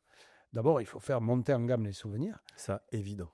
Et puis, il y a des exemples de boutiques réussies. On parlait de l'Ège Cap Ferré, mais Saint-Étienne, qui est un vrai magasin, ça redonne de la fierté. Et puis, on peut gagner un peu d'argent. Et surtout, on est crédible par rapport à ça parce qu'on a les mains dans le cambouis. On ne fait pas fortune, mais si on amortit, qu'on fait monter en gamme la destination, qu'on fait bosser des producteurs locaux, qu'on met en œuvre des matériaux locaux, c'est tout gagné. Et encore, je suis d'accord avec toi, on dit qu'on ne gagne pas des fortunes parce que je pense que culturellement, on se dit, on n'avait rien, on met une petite boutique et si on la monte en gamme, ça sera cool. Là, on essaye, alors c'est tout nouveau, on verra et c'est long terme, on accompagne Normandie, Pays d'Auge, territoire défusionné, on a lancé la nouvelle marque, ils sont merveilleux et donc on a fait un truc super avec eux. On est en train de leur faire lancer le Pop-Up Store. Et de dire, mais en fait, la boutique, là, vous allez non plus faire comme Mazette, mais vous allez faire des concept stores sur le territoire, mais vous allez même faire des concept stores normands ailleurs que chez vous. Ah oui. Parce qu'une vraie marque de territoire, tu as envie de l'acheter ailleurs. Ah oui. Donc tu vas acheter de la Normandie, tu n'achèteras pas du... Et là, tu peux avoir un vrai business. Tout à fait. Ou même des boutiques éphémères à Paris. Tout à fait. Mais là, tu te mets dans une logique business de pas juste, c'est pas gagner de l'argent pour gagner de l'argent. Mais tu sais, c'est le fameux, ça m'est venu. C'est le fameux gars de McDo, le patron de McDo, qui disait on va leur donner des jouets aux gamins pour que quand ils soient adultes, ils aient envie de revenir chez nous. Bah, une boutique de commerce, c'est ça. Tu achètes le produit de la destination pour avoir envie. Tu crées un attachement pour envie d'y retourner. Ah ben c'est évident. Et puis ça augmente ton expérience de vacances, ton souvenir, etc. Et aujourd'hui en plus, même pour les offices ruraux, la technologie permet de faire des petites séries. Moi, j'ai découvert ça il y a 1 an et demi. Alors, ça se passe encore à Montségur. Il y a mon copain Raph qui est graphiste. Il a ouvert la Graphisteria, une boutique de souvenirs 100% Montségur. Il fait un chiffre d'affaires de malade. Il a créé, il a des machines à l'intérieur, plotter à découpe, imprimante à sublimation, imprimante laser. Il achète en fait le mug vierge et puis il va mettre le visuel dessus. Il crée des tonnes de visuels Montségur. Alors, tu as Montségur Yacht Club, Montségur Surf, les termes de Montségur, n'importe quoi. Il y a la légende de la moustache de Montségur. Il a inventé un nombre de choses qui sont des cracks pour beaucoup, pour le tout, mais superbe, c'est rigolo. Et les visiteurs achètent, les Montségurais achètent, sont fiers des produits qu'ils amènent à l'extérieur. Les Montséguriens donnent des suggestions et des idées de nouvelles gammes. Combien il fait de chiffre d'affaires, si tu sais? Alors, il a fait l'an dernier 50 000 € sur une boutique à Montségur, 1600 habitants, avec des produits 100% Montségur. Et des fois, tu as des offices de tourisme où il y a plus de touristes, plus de budget, moins de chiffre d'affaires. Ben, c'est évident, oui, c'est évident. Et donc, là-dessus, le fait de pouvoir avoir des ateliers localement ou de trouver des prestataires qui font des mini-séries, mais ça fait quand même 2 ans que tous les offices en qui j'en parle sont enthousiastes, mais il n'y en a pas un qui sait. C'est purée, mais on a le même combat. Mais c'est compliqué, oui, mais alors, voilà, la logistique, c'est compliqué. Non, c'est-à-dire qu'après, après c'est dur, alors que là, pour les agences d'attractivité, c'est un pain béni. Tu vas recevoir tes journalistes, tu vas faire tes produits logotés à la destination. Tu as une vraie agence de com. Les restaurants de la place sont tous venus voir pour demander d'avoir les chemisettes, machin, etc. Et donc, à chaque fois, tu remets ta marque. Et tout le monde porte la marque partout, quoi, en fait. Donc, c'est un truc. Les souvenirs. Tu peux aussi travailler les produits locaux. On a fait sur certains territoires. Mais tu travailles l'ardoise. Et tu vas imprimer sur l'ardoise en laser et en faire des plateaux à fromage parce que c'est un pays de l'ardoise. Tu as du bois, tu fais du bois. Tu peux aller à la recyclerie, reprendre de la vieille vaisselle et la relogoter dans des trucs totalement dépareillés. Il y a des idées à prendre aujourd'hui qui sont fantastiques. Et comment dire, et le sujet, c'est que c'est pas si compliqué que ça, puisque tu as entre guillemets, des initiatives personnelles qui arrivent à le faire Ouais. en partant de zéro. Ah oui, tout à fait. Ah oui, oui. Et là, la puissance du public permettrait ça. Et notamment dans des bureaux d'information touristique qui ne sont pas très visités, où tu as un local, tu as la place. Oh non. Et tu as tout ton foncier qui est déjà payé, qui est déjà là. De toute façon, tu dois l'amortir dans ton année. Travaille ta boutique de souvenirs et fais monter en gamme les souvenirs de la destination. Ah, mais tellement. Et rendre de la fierté au territoire et rendre ta marque. Alors, l'idée des boutiques éphémères ensuite à l'extérieur, c'est top. Enfin, il y a vraiment, sur le souvenir, il y a à réinventer des choses et à être beaucoup plus puissant, quoi, en fait, aujourd'hui. On leur dit, nous, hein, tu vois, alors c'est pas bon pour nous, mais on dit, là, on est en train de faire ça avec la Dordogne aussi, je dis, tu dois devenir l'agence de com de ton territoire, en fait. Tu dois faire le métier qu'on fait, Oui, c'est ça. mais pour ton territoire. Oui, oui. Avoir un graphiste en interne, déjà, produire du visuel, mais sans arrêt. Et tout ça va être payant, quoi, en fait. Mais c'est sûr, je me demande même, tu vois, de dire, il faudrait presque développer l'intrapreneuriat dans les offices, de monter des petites succursales. Ouais. Dire, voilà les gars, vous avez tant de budget, vous devez être à l'équilibre et faites. J'ai vu un office de tourisme cette semaine qui a eu la bonne idée de prendre alors un profil, Oriane, qui travaillait dans un office de tourisme de Dordogne. Elle, pour raison amoureuse, elle change de territoire. Et cet office de tourisme, elle va voir l'office de tourisme au Tarn, mais elle n'avait plus forcément envie, parce que c'est une trentenaire, d'être salariée à plein temps, etc.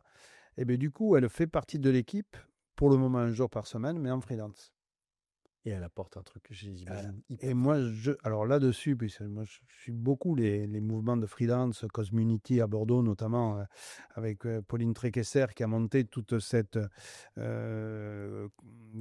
agence de com un peu de freelance, quoi, en fait, qui travaille ensemble, et vraiment ce mouvement des trentenaires autour du freelance.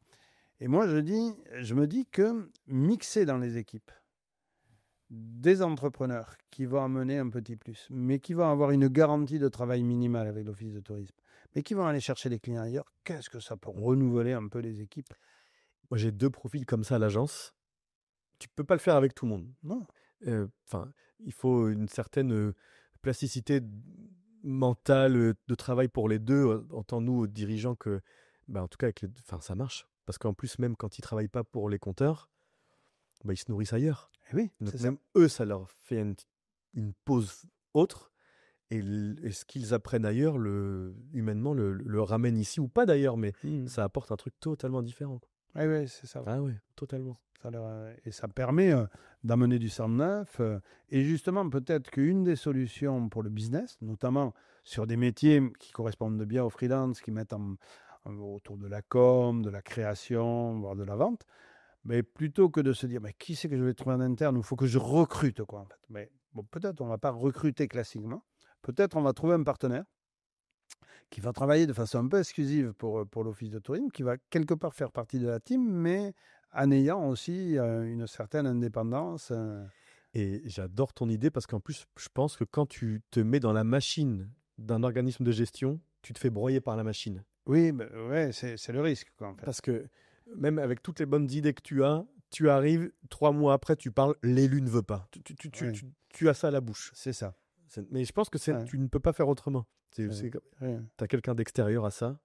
Oui, oui. C'est magnifique ton idée. Et ça, ouais. Je pense que c'est un des moyens.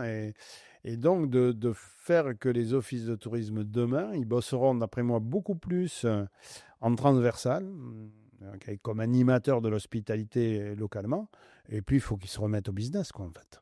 Des fois, il faut qu'ils gèrent des équipements. Enfin, voilà, quoi, en fait. Parce que tu vois, c'était le sujet d'un podcast qu'on a fait la semaine dernière. On a perdu la bataille de l'hébergement. Même si je pense que c'est pas perdu, mais comme le discours ambiant, c'est Booking prend tout. Tu vois, nous avons monté en toute simplicité un petit média, The Love Room. On vend, hein. Ouais. On vend, hein. On fait même. Un jour, je me suis testé le truc en disant, on va faire comme un office de tourisme. Tu vas pouvoir, pour 99 € t'abonner chez nous et tu payeras plus de commission. J'ai mis ça, on a fait une pauvre landing page, on a 130 partenaires. Ah ouais. Je dis, les offices, mais je leur montre, je dis, faites-le. Mais non, mais ça rentre pas dans notre case de mais les amis, on a fait 130 personnes à 100 € en y passant 3 minutes 30. Ouais. En ayant notre puissance de faiblard à nous. Alors vous imaginez Ouais, sur le territoire. sur votre territoire, l'activité, on nous disait que c'était pas possible, on a monté un petit site, la passe-passe, on en vend. Je me dis, même nous, on essaye de les booster, mais selon toi, quel moyen il faut prendre pour dire là on n'a plus le choix et les gars il faut. Enfin vous n'avez plus le choix d'ailleurs. D'après moi, ça passe beaucoup aussi par les élus quand même, quoi, en fait. Ouais. Parce que les territoires avec qui je travaille, où il y a des élus qui ont un peu de vision, ça le fait. Parce qu'après, ils trouvent, c'est quand même les élus qui embauchent les directeurs. Voilà. Et donc, moi, je vois bien dans les recrutements, on a plusieurs catégories de directeurs. Il y a des directeurs un peu visionnaires et qui, si l'élu, il est malin, tu vois, l'ancien maire de l'Escafferré, je pense, quand il a vu Pascal, un peu atypique, il s'est dit, ah, elle peut peut-être m'intéresser aussi. Et donc, après, il faut aussi que les élus, ils laissent une certaine carte blanche et surtout qu'ils donnent les moyens de l'investissement. Parce que l'erreur, d'après moi, serait de dire il suffira d'attendre qu'il n'y ait plus de sous et les offices vont se réveiller. Ce sera beaucoup plus difficile. J'en suis presque à me dire ça, mais c'est pas bon du tout. Disons que ça va être beaucoup plus compliqué. Quoi, oui. Parce que si tu veux, tu peux avoir aussi l'abandon général. Juste parce qu'en fait, quand tu as moins de recettes, ou bien tu trouves des recettes ailleurs ou tu fais moins de dépenses. Et malheureusement, je pense que dans le public et dans le parapublic, on va être plutôt à dire on va fermer un peu plus tel endroit, non mais on va pas faire cette campagne de com, etc. Et du coup, petit à petit, tes prestataires te font moins confiance, etc. etc. quoi, en fait, voilà. Donc, et alors l'autre chose aussi, c'est que il faut que les offices de tourisme retrouvent du temps en revenant vers ce qui est leur essentiel. Je ne dis pas l'essentiel, parce que l'essentiel peut être différent par office de tourisme. Mais ça, je crois que c'est toutes les organisations, totalement bouffées par un quotidien où tu pars, mais tout azimut, dans tous les sens, etc. Et finalement, pas se redire, finalement, on a remis, on a refait telle brochure, est-ce qu'on avait vraiment besoin de cette brochure ? Ou bien on est parti dans le programme que nous proposait l'ADT, mais est-ce que vraiment c'est prioritaire ? Puisqu'en fait, c'est des organisations où tu pourrais faire 2 fois plus, mais tu pourrais faire 2 fois moins sans qu'il t'arrive rien.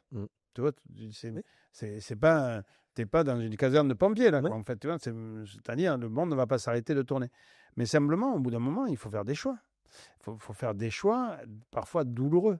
Et il faut aussi embarquer les équipes dans ces choix-là, parce qu'il y a tellement de gens passionnés, consciencieux dans les offices de tourisme qui ne supportent pas d'abandonner un dossier. Moi, combien de fois, à la fin d'un schéma d'accueil ou d'outils d'information, on disait, alors, cette brochure, cette page Facebook et tout ça, c'est bon.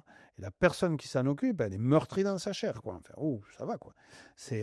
Et donc, là, on manque de cette culture de choix. Et s'il n'y a pas ça, on ne retrouve pas de temps, donc on ne peut pas réinvestir. Parce que la question de l'investissement dans le business, c'est souvent une question, alors, un peu de moyens, pour faire un peu de com, de choses comme ça, mais souvent du temps, quoi. Ça, est une question de levier. Oui. C'est-à-dire que, est-ce que tes 1000 euros servent juste à tes 100 000 euros servent à ton budget de fonctionnement, ou tes 100 000 euros vont te permettre d'en dégager 200 ? Ouais. Et là, on le voit, nous, c'est tes 100 000 euros servent juste à fonctionner. Il n'y a aucun effet de levier avec l'argent que tu récupères. Rien. Ouais. Et t'as raison. Même là, on les voit. Oui, on commence à. Alors que c'est finalement notre business, on a tort de dire ça pour notre business, c'est de dire, les amis, votre brochure tous les ans, mais faites-la toutes les 2 ans. Et puis l'année où vous faites pas la brochure, produisez du contenu. Ouais. Ça vous fera les contenus de l'année suivante pour la brochure. Et c'est dur. En plus, nous, on n'a même pas intérêt commercialement à dire ça, mais je pense que d'un point de vue stratégique pour eux, c'est très utile. Mais ça a du mal. Ça a du mal. Oui, ça vraiment pas, ça a du mal, mais par contre, qu'est-ce qui gagnerait aussi à finalement être en termes de temps, quoi, en fait, tu vois ? C'est un peu comme la multiplication des labels, quoi, en fait, tu vois, les démarches, etc. Enfin, de faire de la qualité, ça c'est positif, mais faire de la qualité... Sur qualité invisible. Qualité. Moi, il y a des accompagnements dans lesquels j'ai des chantiers simplification de la vie de l'équipe, quoi, en fait. C'est pas bête, ça. C'est parce que, en fait, quand tu as des équipes super professionnelles, ils prennent des fois des décisions, ils mettent en place des procédures qui, à l'instant T, ont une finalité intelligente, mais qui ne sont jamais remises en question, ou alors qui se contredisent les unes les autres. Par exemple, un office de tourisme, je vais te raconter l'histoire. Pendant le Covid, tu fais de l'accueil à distance et donc tu te dis, et tu te rends compte qu'il y a beaucoup plus de coups de fil et que donc tu as des nuanceurs et tu te dis il faut absolument que toutes les personnes à qui on n'a pas téléphoné soient rappelées. Ok, pourquoi pas. 5 ans après, tu te rends compte que le monde a changé. Les gens qui voient un numéro de téléphone arriver comme ça sur leur téléphone, ils se disent qui c'est, ils ne répondent pas. Tu laisses un message, ils te rappellent, ils ne te répondent pas, tu les rappelles, etc. Ou bien alors, ils ont appelé dans le week-end, quand tu les rappelles le lundi, ils ont déjà eu le renseignement, etc. Et je leur dis, mais à ce moment-là, pourquoi vous n'avez pas un système SEM de standard? Est-ce que vous souhaitez être rappelé? J'appuie sur tout. Il dit, ah, mais on l'a. Et en fait, on l'a, c'est une procédure qu'on a fait après le message d'accueil. Et le message d'accueil, il a été fait dans le cadre de la démarche qualité où un office de tourisme en catégorie 1 doit avoir un message qui indique ses activités, qui doit être traduit dans une langue étrangère et qu'en catégorie 1, 2, c'est mieux. Ce qui fait que tu as un message d'environ 30 à 40 secondes qui explique l'office de tourisme en français, puis 30 ou 40 secondes en anglais, 30 ou 40 secondes en allemand. C'est la démarche qualité. Il y a moins de 10% d'étrangers sur cette destination et pas un étranger qui téléphone. Donc, tu arrives à 1 minute et demie. Et là, si vous voulez être rappelé, appuyez sur 2. Et donc, évidemment, le mec, il est mort tout le temps. Voilà, mais tu as eu plusieurs décès, de mecs qui attendaient le téléphone. Donc, si vous pour préparer la qualité, qui était une bonne finalité, ils ont fait ça. Pour l'accueil à distance, ils ont fait ça. Et au bout d'un moment, on se retrouve dans un truc super compliqué qui prend du temps. Et donc, en redécortiquant à la norme. Ouais. Et tu réfléchis plus. Tu dis, voilà, le message d'accueil, on va le raccourcir de malade, de manière à ce qu'au bout de 4 sonneries, en fait, ce qui est ce qu'on dit en général d'ailleurs, hein, si vous voulez être rappelé, appuyez sur 2. Voilà. Et donc, ça, c'est le quotidien des offices de tourisme aussi, en fait, tu vois. Et qui n'ont plus c'est des organisations qui souvent n'ont plus le temps de réfléchir à leur fonctionnement au quotidien, ne le prennent plus, ont des gens passionnés. Parce que le fait pour la responsable de cet accueil à distance, le fait de ne pas rappeler quelqu'un, c'est pas quali. Enfin là... Ah non, mais... et puis, même je pense que quand tu arrives ultra motivé et passionné, le poids de la norme fait qu'au bout d'un moment, je pense que c'est pas que tu abandonnes, mais tu ne la remets plus en cause. Ouais. Parce que de toute façon, la norme est tellement grande que... Ouais, elle a trop de poids. Trop de poids, trop de poids. Ça fait 1h10, j'ai 3 sujets à voir avec toi. Ah. On avait une discussion à Montségur, là justement, dans un des 7 bars où tu m'avais emmené. Tu sais, on avait discuté du tourisme hors saison. Ouais. J'avais adoré ta vision là-dessus. Tu disais, mais les gars, et je suis d'accord avec toi. Vous voulez faire du hors-saison, mais tout le monde est fermé. Et vous n'avez pas un resto d'ouvert. Il va falloir quand même bosser votre offre. C'est quoi est-ce que ta vision a changé là-dessus et qu'est-ce que tu vois qui change, toi, avec les clients que tu accompagnes? Alors, ça fonctionne bien, évidemment, la hors-saison, là où on a déjà une vie d'hiver costaud et avec des établissements, notamment les restos, et puis c'est quand même eux en premier, qui sont ouverts un peu à côté. Et pour le reste, ça n'a pas changé. Pour moi, si on veut travailler vraiment le hors-saison, quand je dis hors-saison, c'est hiver, en fait, puisqu'aujourd'hui, Pâques, Toussaint, on y arrive à peu près. Il faut travailler au départ, il faut travailler par cercle concentrique. Partir avec un groupe d'acteurs motivés, de dire, OK, on va faire, toi, tu as ton agence immobilière, tu as 20 appartements à disposition, il y a 2 restos qui jouent le jeu, qui sont ouverts tous les week-ends. Il y a un lieu de visite et puis un endroit où on peut boire des chocolats chauds. OK, on part ensemble, on se monte une campagne et on va acquérir des clients. Et petit à petit, si ça marche, les autres, ils continueront et ils se mettront à ouvrir le week-end. Plutôt que d'avoir de l'injonction en disant, il faut... L'Office de tourisme va monter une campagne pour faire venir du monde au mois de novembre, il faut absolument que vous soyez tous ouverts. La majorité va attendre pour voir, en fait, tu vois, parce que c'est pas... Donc, pour moi, il y a des moyens, mais il faut vraiment le prendre à bas le corps, il faut partir petit. Et là, par contre, la com, tu vois, avec une belle histoire à raconter, c'est ce qu'on avait évoqué. Elle est super, en fait, tu vois. Te dire, voilà, pourquoi... Et parce qu'il y a des choses fantastiques à faire, en plein hiver, dans des endroits où il pleut, etc., En fait, tu vois, tu vas au fond de la campagne, mais tu vas pouvoir avoir des soirées super sympas. Tu vas pouvoir faire des soirées dans l'Armagnac, près du... Voilà, non, il y a des choses. Mais tu vois, même là, le gîte à Royan, qui est Royan en station balnéaire, on est en train de réfléchir à une offre d'hiver où en maison de vacances en plus, en maison de vacances, en gîte, où si tu le veux, on te préparera des box. Parce que comme tu n'as pas beaucoup d'offres de restauration, et que nous maintenant qu'on deviendra modeste hébergeur, on n'a pas la main dessus, et on te préparera ton dîner en fait. Ouais.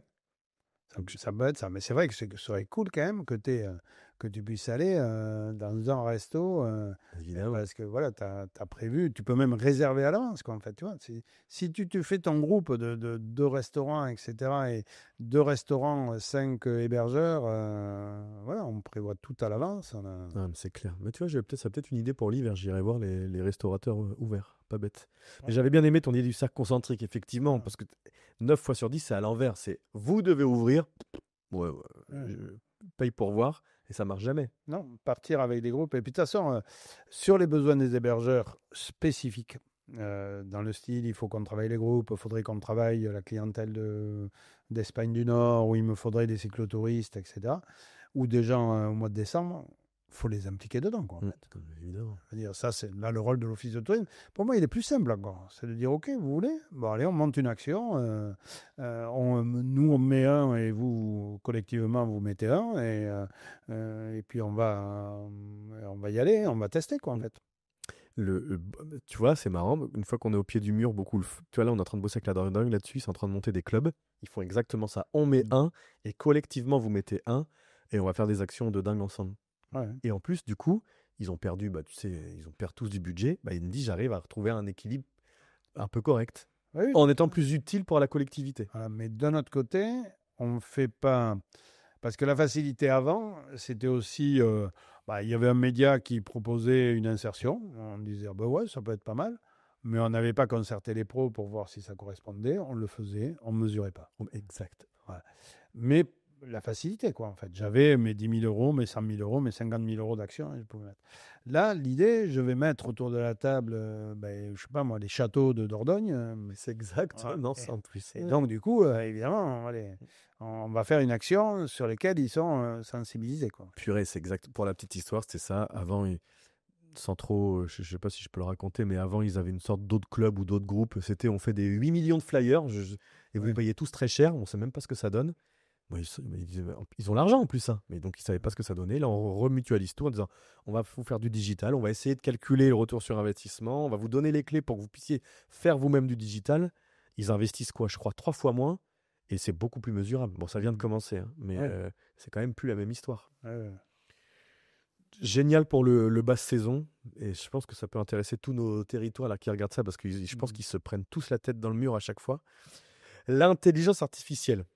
Moi, quand j'ai monté l'agence il y a 10 ans, le blog e-tourisme info il l'est toujours, mais était encore plus le pionnier, où tu faisais prendre le virage du digital à l'époque aux destinations. Bon, je pense que la mission est toujours très utile, mais entre guillemets, t'as atteint un plafond. L'IA est peut-être la nouvelle révolution.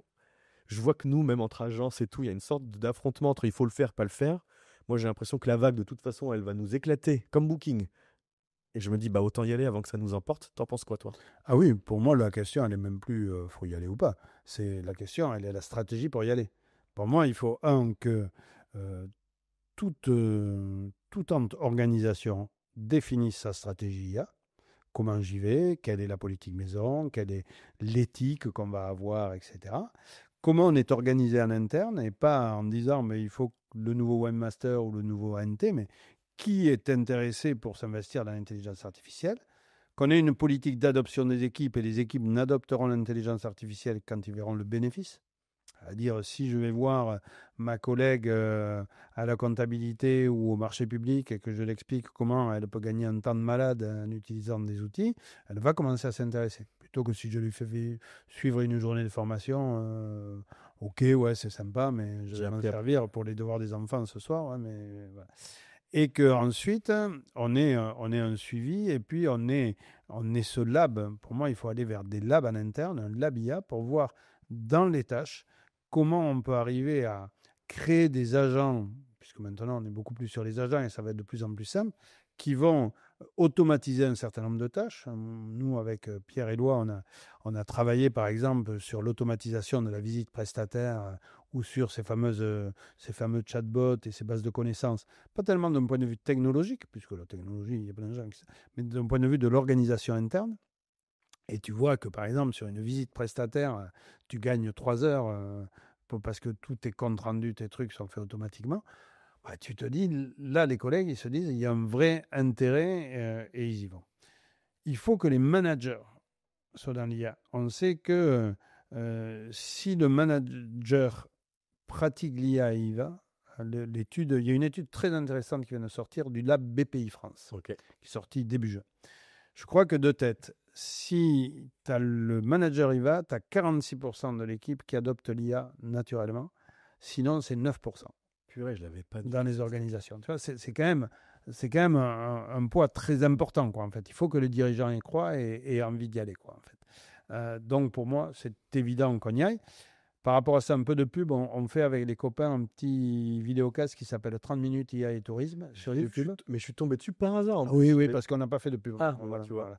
Mais 30 minutes IA et tourisme avec Jean-Philippe Ducheneau du Québec, avec Benoît Dudragne, avec Nicolas François de la RT Grand Est, voilà, qui est très très bon. Ouais.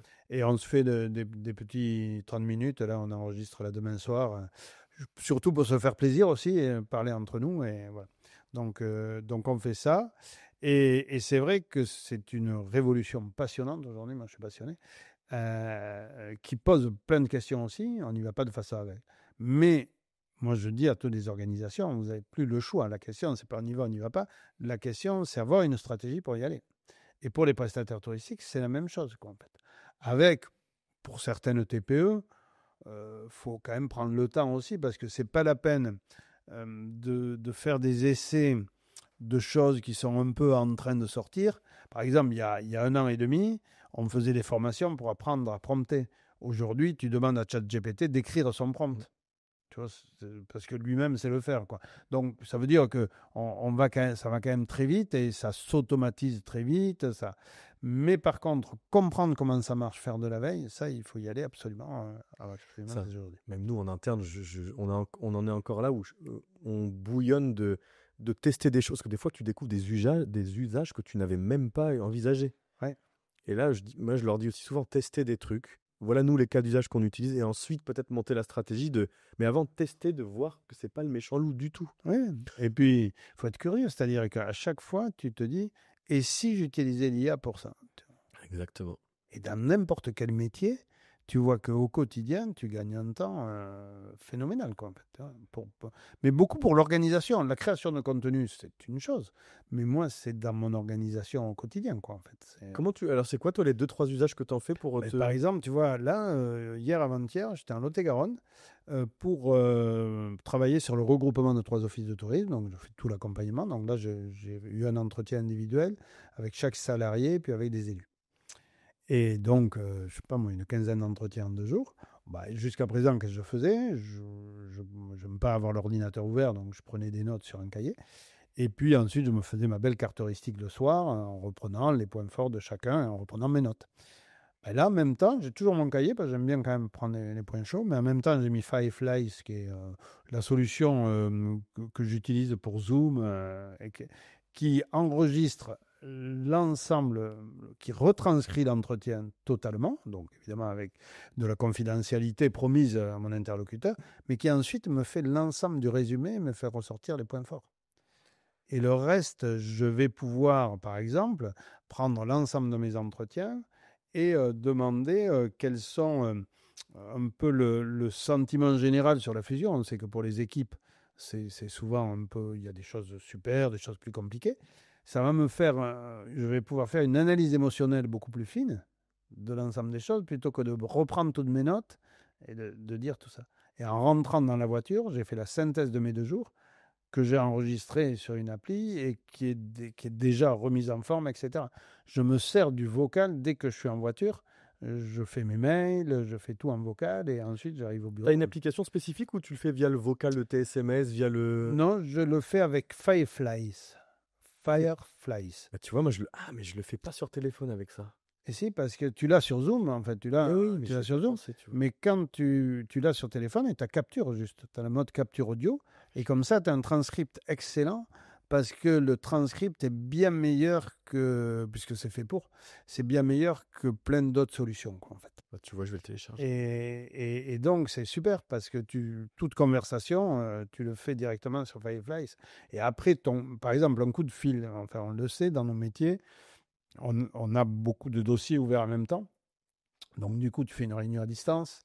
Donc, après, tu notes quand même le to-do, les tâches à faire. Mais 15 jours après, tu te redis dedans, tu dis, oh, attends, qu'est-ce qu'on a dit la dernière fois? Ben ça, pour reprendre, si tu veux, un peu les notes, et puis tu vois, tu as un point dans le résumé, et tu dis, on s'est intéressé à tel sujet concernant la ligne de produits. Tu te dis, moi, franchement, au bout d'un moment, c'est parti de mon cerveau, quoi, en fait. Tu vois.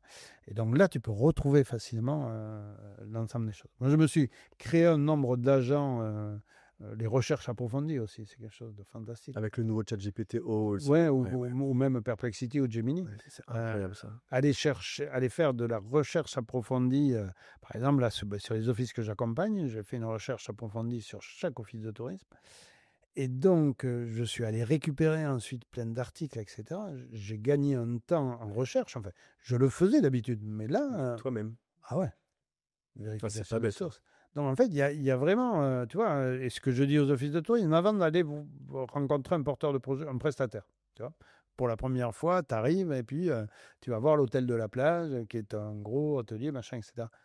Tu as fait une analyse marketing, positionnement, analyse du site, tout ça en recherche approfondie. Franchement, tu arrives avec des billes déjà, puis tu gagnes, et tu mets pas 3 heures à préparer la visite, quoi, en fait. Voilà, c'est surtout ça, tu gagnes du temps. Et donc, tu connais mieux, etc. Donc, c'est le type d'usage vraiment que j'ai au quotidien. Tu les formes à ça, les offices, ou pas encore? Si, de tous les offices que j'accompagne, j'ai toujours un volet IA et j'essaie, mais service par service plutôt. Quoi, Ouais, en fait, dire, voilà, c'est pas les mêmes usages. par exemple, je leur montre comment tu fais un appel d'offres. OK, donc tu as, en plus des compteurs, tu as eu 9 propositions et tu dois préparer ta commission d'appel d'offres. Tu t'imagines avec la grille, tu sais, etc., l'analyse de chaque offre, etc. Franchement, tu mets un bon prompt. Enfin, j'ai même fait, moi, un agent, un custom GPT pour ça. Et tu vas préparer ta commission d'appel d'offres. Ça va être puissant quand même, quoi. Purée, ça me donne des idées. Ouais. Je crois que maintenant, dans les appels offres, on va glisser la meilleure agence de contenu, la meilleure agence de branding. GPT va le lire et va croire que c'est totalement vrai, sans se poser la question. Ce qui n'est pas forcément le cas, parce que, enfin, après, le truc de, si tu le fais, moi je le fais plutôt avec NotebookLM d'ailleurs, ces analyses. Très bon ça, NotebookLM. Parce que si tu veux, tu en plus le renvoies direct à la ligne en question. Parce que dans la commission d'appel d'offres, justement, pour éviter les hallucinations, il faut ensuite que tu revérifies le travail. Donc, tu relis l'argumentaire et comme dans... Alors, un peu de ChatGPT le fait de plus en plus, mais NotebookLM le fait bien, c'est-à-dire que tu dis les compteurs et la meilleure agence, hop, tu as le petit... Tu as l'hyperlien, et là, on va dire, non, mais c'est du flan. Mauvaise idée, bon, je trouverai une autre. Voilà. Mince, bon, tu m'avais donné une astuce pour griller le système, je vais en trouver une autre. Mince. Non, mais même nous, même là, à chaque fois je lance des trucs sans, mais on est en train de lancer un outil d'IA sur le SIT. Mais je me dis, en fait, c'est même pas ça qu'il faut qu'on fasse, c'est lancer des X agents, parce qu'on a mis le doigt dans la machine, c'est fabuleux le temps qu'on va pouvoir gagner sur tout. Ah ben oui. Tout. Moi, franchement, alors, on en reparlera parce que je voudrais, moi, faire un groupe de travail, on fait une journée, où avec des institutionnels et puis des agences, alors qui amènent des solutions techniques, qui travaillent sur du contenu, ou des consultants, on réfléchisse comme si on était en 1995 avec l'IA. C'est-à-dire, on n'avait pas fait les SIT encore. D'accord ? C'était avant les SIT. Et on se disait, il faut qu'on fasse des bases de données. On imagine, ou bien alors, on refait retour vers le futur. On n'a jamais eu cette réunion sur les SIT. Les SIT n'existent pas aujourd'hui. Et on serait aujourd'hui en 2025, on dit, on n'a pas de SIT, mais on a l'intelligence artificielle. Comment on fait aujourd'hui pour avoir des bases de connaissances avec des données qu'on va pouvoir facilement interroger et où on ne va pas passer énormément de temps à aller chercher la donnée, on va plutôt faire de l'additionnel. Et donc, arrêter de passer un temps infini dans les SIT. Et je pense, puisqu'il y a un certain nombre d'agences qui ont commencé à travailler avec les API de Google, etc., pour aller chercher et on pourrait aujourd'hui faire, tu vois, un POC qui soit vraiment un prototype en disant, mais voilà, imaginons un monde sans SIT, quoi, en fait, tu vois. Et après, peut-être un ou deux territoires qui voudraient le tester, tu vois, pour Parce que si tu veux, sinon on se retrouve toujours. Alors, j'ai rien contre les Torrentsoft ou Happy Day, vraiment rien, mais je pense qu'aujourd'hui on est sur un système qui va dans le mur et on a qui est compliqué, ça tout le monde l'admet, dans son organisation, tout le monde l'admet. Mais on a en face en plus des solutions qui peuvent nous permettre de mieux s'en sortir. Et ce que tu dis, ça résume exactement le propos du départ. On est dans le poids de la norme. On a monté un outil où, à partir d'une fiche, d'un partenaire que tu as un partenaire que tu as avec toi, on est capable d'aller chercher. Donc, on a le partenaire et on a éventuellement l'adresse. On va chercher toute son info via l'API Google My Business, toute l'info via son API TripAdvisor, et on va scanner son site. À partir de ça, on est capable de tout écrire, de tout remonter en termes de date d'ouverture, date de fermeture et tout. L'outil est prêt. On est capable d'écrire tout le descriptif selon toutes les lignes éditoriales de tous nos clients. Tu sais ce qui nous bloque? Les SIT. Parce qu'en fait, comme il faut qu'à la fin, ça rentre dans le SIT, on est obligé de se synchroniser avec eux et on galère, parce qu'ils sont fermés, à se connecter. Tout l'outil est prêt. C'est juste parce que le poids de la norme est tellement important et qu'il faut qu'à la fin, plutôt que d'importer ça dans un WordPress et ça prenne 3 secondes, on doit importer dans un SIT et c'est une galère. Et moi, ma question, ce serait d'aller plus loin. On sait que du coup, les solutions, puisque tu vois, toi, j'en ai parlé avec Lionel de Génial, Raccourci, enfin, diverses agences, on commence maintenant à avoir les outils. Mais la question, c'est, imagine que je me pose, c'est si on n'a plus le SIT, comment est-ce qu'on ne peut pas trouver, grâce à l'IA, un truc simple entre les deux? Entre le site internet, les réseaux sociaux, le truc, et puis ce qu'on est allé chercher, et que finalement, on enrichit tout ça de l'expertise des agents. Et donc, le temps des agents, il n'est plus sur ce qui est automatisé. Il est sur les 20% de vérification que tu vas dire, bah ouais, la fiche My Google, elle n'est pas à jour depuis 6 mois, donc là, je vais vérifier. Mais elle est surtout sur ton savoir-faire. Et bien surtout, par exemple, dans l'outil qu'on a, on a un truc sur la date de mise à jour de la fiche Google My Business. Donc l'agent humain n'aurait plus qu'à dire, oula, attends, tu prends l'info, mais elle date de 8 mois. Tu peux même l'alerter en disant, mais voilà, sur 100 fiches, ces 100 fiches-là, il y en a 15 que tu dois aller vérifier parce qu'on s'est dit, si ça date de plus de 2 mois, par exemple, on y va. On avait même fait un groupe de travail à 2 bêta-testeurs avec tous nos clients et ils nous avaient dit, mais en fait, nous-mêmes, ce qu'on voudrait, on a commencé à le faire, mais c'est de dire, en fait, nous, les événements, tant qu'on ne nous les donne pas, on ne les connaît pas. Est-ce que l'IA serait pas capable d'aller retrouver tous les événements du territoire? Oui. Et on n'a pas besoin de les mettre dans la fiche FMA du SIT. Oui. Et ça se balance sur le site parce que l'IA les a trouvés et qu'il y a eu un système de validation humain quand même. C'est ça, oui, c'est ça. Ah, mais moi, ça m'intéresse. Oui, tu les mets dans un Airtable, plom, ça. Exactement, fini. Ouais. Fini. Non, mais il faut qu'on travaille là-dessus. Ouais.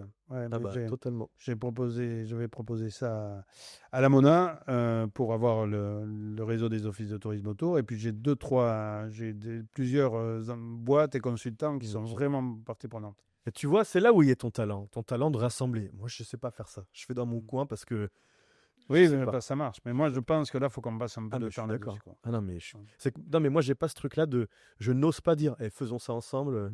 C'est oui, parce que je vois que pas mal de boîtes avec qui alors, agence de com ou fournisseurs de solutions, de sites web, tous ont commencé à réfléchir à ça, comment on peut aller aspirer des données qui existent déjà sans automatiser ça. Donc ça, on y est, en fait. Voilà.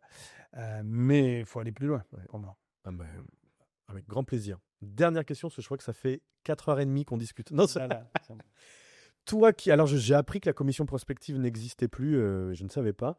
Donc tu as fait partie d'une commission prospective, donc on réfléchit au futur du tourisme et notamment, moi ce qui m'intéresse c'est dans cette commission où toi tu as pensé, quels sont les différents scénarios qui attendent le tourisme de demain et qu'est-ce que ça peut engendrer comme obligation de réflexion pour nos organismes de gestion? Oui, alors les travaux de la commission prospective d'ADN Tourisme, dont moi j'en étais animateur quand j'étais dans le réseau, et puis après j'ai eu la chance que ADN m'en confie d'animation externe.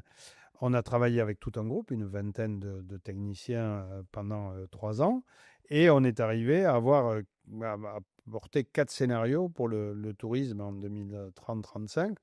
Au fur et à mesure, puisqu'on était pendant le déclenchement de la guerre en Ukraine, donc 2020, c'était de mi-2020 à mi-2023 qu'on a travaillé. Donc on a eu le Covid, et puis on a eu la guerre en Ukraine, et au fur et à mesure, nos scénarios ont été rattrapés par la réalité, en fait. tu vois.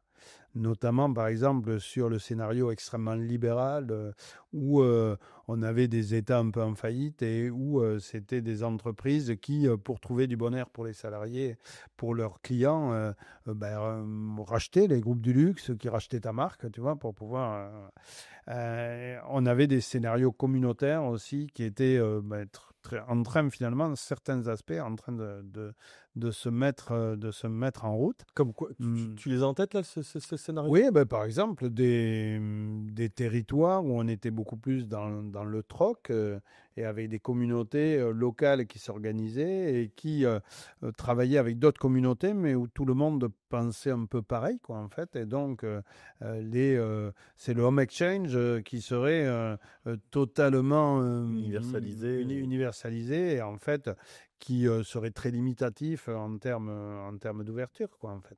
Après, il y a un autre scénario qui est un scénario évidemment plus équilibré, et on en parlait tout à l'heure avec les agents d'attractivité, était vraiment sur un décloisonnement total du tourisme parce que le touriste pur est de moins en moins existant, etc. Et là-dessus, ça, c'est un scénario qui fonctionnait bien. Il y avait un scénario aussi beaucoup plus dictatorial, hein, qui était le fait qu'après une crise politique, on ait une reprise en main très très forte de l'État et que le tourisme était recentralisé au niveau national, mais qu'on avait du coup une agence du tourisme avec des agences locales Agence de qui propagande. voilà, qui travaillaient là-dessus. Et chacun, évidemment, a toujours des avantages et des inconvénients. Moi, je vois aujourd'hui que ces scénarios de la commission prospective qui étaient à grande caricaturaux, finalement, il y a tous des éléments qui avancent partout. Et aujourd'hui, ce que je souhaiterais, enfin, on est un certain nombre, c'est que les travaux de la commission prospective redémarrent parce qu'il y a eu de nouvelles choses, de nouvelles tendances. Par exemple, l'intelligence artificielle, on ne l'a pas intégrée dans nos travaux. Mais on avait intégré des choses déjà, notamment sur le temps de travail, le temps des écrans qui était de plus en plus important, etc., etc. Donc il faudrait qu'on reparte sur cette commission prospective parce que c'est un travail assez éternel et permanent au niveau des scénarios. Mais le scénario hyper libéral, le scénario communautaire et le scénario de décloisonnement, il y a plein de choses qui sont en train de se mettre en place. Donc c'est presque les trois qui sont en train de se mettre en place. Oui. C'est souvent ça, en fait. La question de la prospective, c'est pas de dire quel scénario est le bon, mais c'est de se dire, finalement, dans chacun de ces scénarios, où peut-il exister un futur désirable? En fait, comment, dans ce cadre-là, je peux faire mon métier et que ça ait du sens et quelque part rendre les gens heureux. Et on se rendait compte que dans tous les scénarios, on arrivait à pouvoir anticiper pour rendre ce futur désirable. Même les pires, entre guillemets? Oui, parce que il y avait malgré tout un service public qui existait, tu vois, et qui n'était pas forcément totalement délirant, et où on était beaucoup sur le traitement aussi climatique du tourisme, hein, puisqu'on avait pris en compte l'ensemble de ces éléments climatiques avec une agence qui vraiment, on était conseiller en séjour, mais aussi conseiller climatique. Mm. Non. Donc malgré même les scénarios les pires, entre guillemets, Ouais. il y a toujours un futur idéal. Désirable, pardon. Désirable, pas idéal. Mais il peut y avoir des éléments de futur désirable à l'intérieur. Donc Après, je suis d'un naturel optimiste. Hein, donc mais tu as raison. Mais c'est ça, c'est que nous, des fois, on a tellement la tête plongée dedans. Je me dis, mais comment, c'est quoi la clé pour et on le voit que le temps grignote les choses. Et de se dire, n'attendons pas que ce soit un peu trop tard pour faire des choses merveilleuses, quoi. Tout à fait. Parce qu'il y a des talents, il y a quand même des talents incroyables dans les destinations. Hein. Ah oui, et puis moi, quand je vois aussi des équipes d'office de tourisme qui, justement, rendent leur quotidien désirable parce qu'ils font des choses exceptionnelles, mais tant mieux, éclatons-nous au boulot, quoi. On fait quand même un métier de dingue. Ah bah oui. On fait... Tu vois, nous, pour clore là-dessus, hein, mais dans mon ancienne agence, j'avais un portefeuille là, plus que le tourisme, donc banque, assurance, déco, beauté.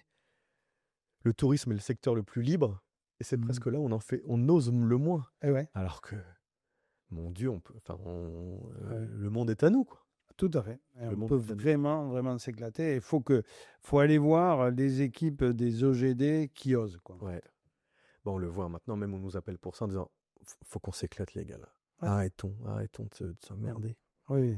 Ah oui, oui, de faire du hypertrad, etc. Et Ouais. on peut embarquer ses élus là-dessus, on y arrive. Et le pire, c'est que quand ça, au début, pareil, on a le frein de oh, mon élu va pas aimer, je dis, lui dis pas. Attends que ce soit fait, parce qu'après, au bout d'un moment, et quand ça sera fait, tu verras qu'il va te dire, mais pourquoi vous l'avez pas fait avant? Ou vous n'êtes pas allé assez loin? C'est toujours comme ça. Ouais. Toujours comme ça. Quand il n'y a pas moyen d'amener l'élu. Hein. Ouais. Lui dis pas, fais-le. On révolutionne pas la Terre, on s'appelle pas Coca-Cola ou on est vu par des millions de gens. Et tu verras que il n'y a aucun problème. Jean-Luc, merci beaucoup. J'aurais 8000 questions, mais on me dit que les podcasts sont toujours trop longs. Alors, on a fait quoi, 1h30, 1h40 plus... Ah ouais, plus que ça. Ah oui. Ouais. Bon, est-ce que tu veux le mot de la fin? Ben non, écoute, je te le laisse. Tu me le laisses? Bah moi, tu sais, ça fait 10 ans que tu m'inspires, que tu arrives à... C'est ça qui me fascine en toi. Et je pense que même pour nos OGD, c'est intéressant qu'il l'ait en tête, c'est que tu arrives à fédérer des divergences pour créer quelque chose d'unique. Mon Dieu, je crois que c'est ça aussi un peu le futur. Donc ça, j'ai toujours aimé ça en toi. Et c'est marrant, c'est que comme moi, je ne sais pas faire ça, ou que j'aime pas être dans les réseaux parce que je sais pas, être dans les petits... nous, on crée nos médias, on crée nos événements, mais toi, tu arrives à faire ça avec tout le monde, donc c'est fabuleux. Mais merci Greg, moi j'étais ravi de ce moment d'échange. Et un grand merci, et on se dit à très bientôt pour la suite. Ça marche. Ciao tout le monde. Merci à vous d'avoir écouté l'épisode jusqu'au bout. Je vous demande de le partager et de mettre 5 étoiles sur toutes les plateformes de podcast. Et surtout, retrouvez-nous sur le site des compteurs pour nous briefer sur un projet marketing, communication ou branding. À bientôt.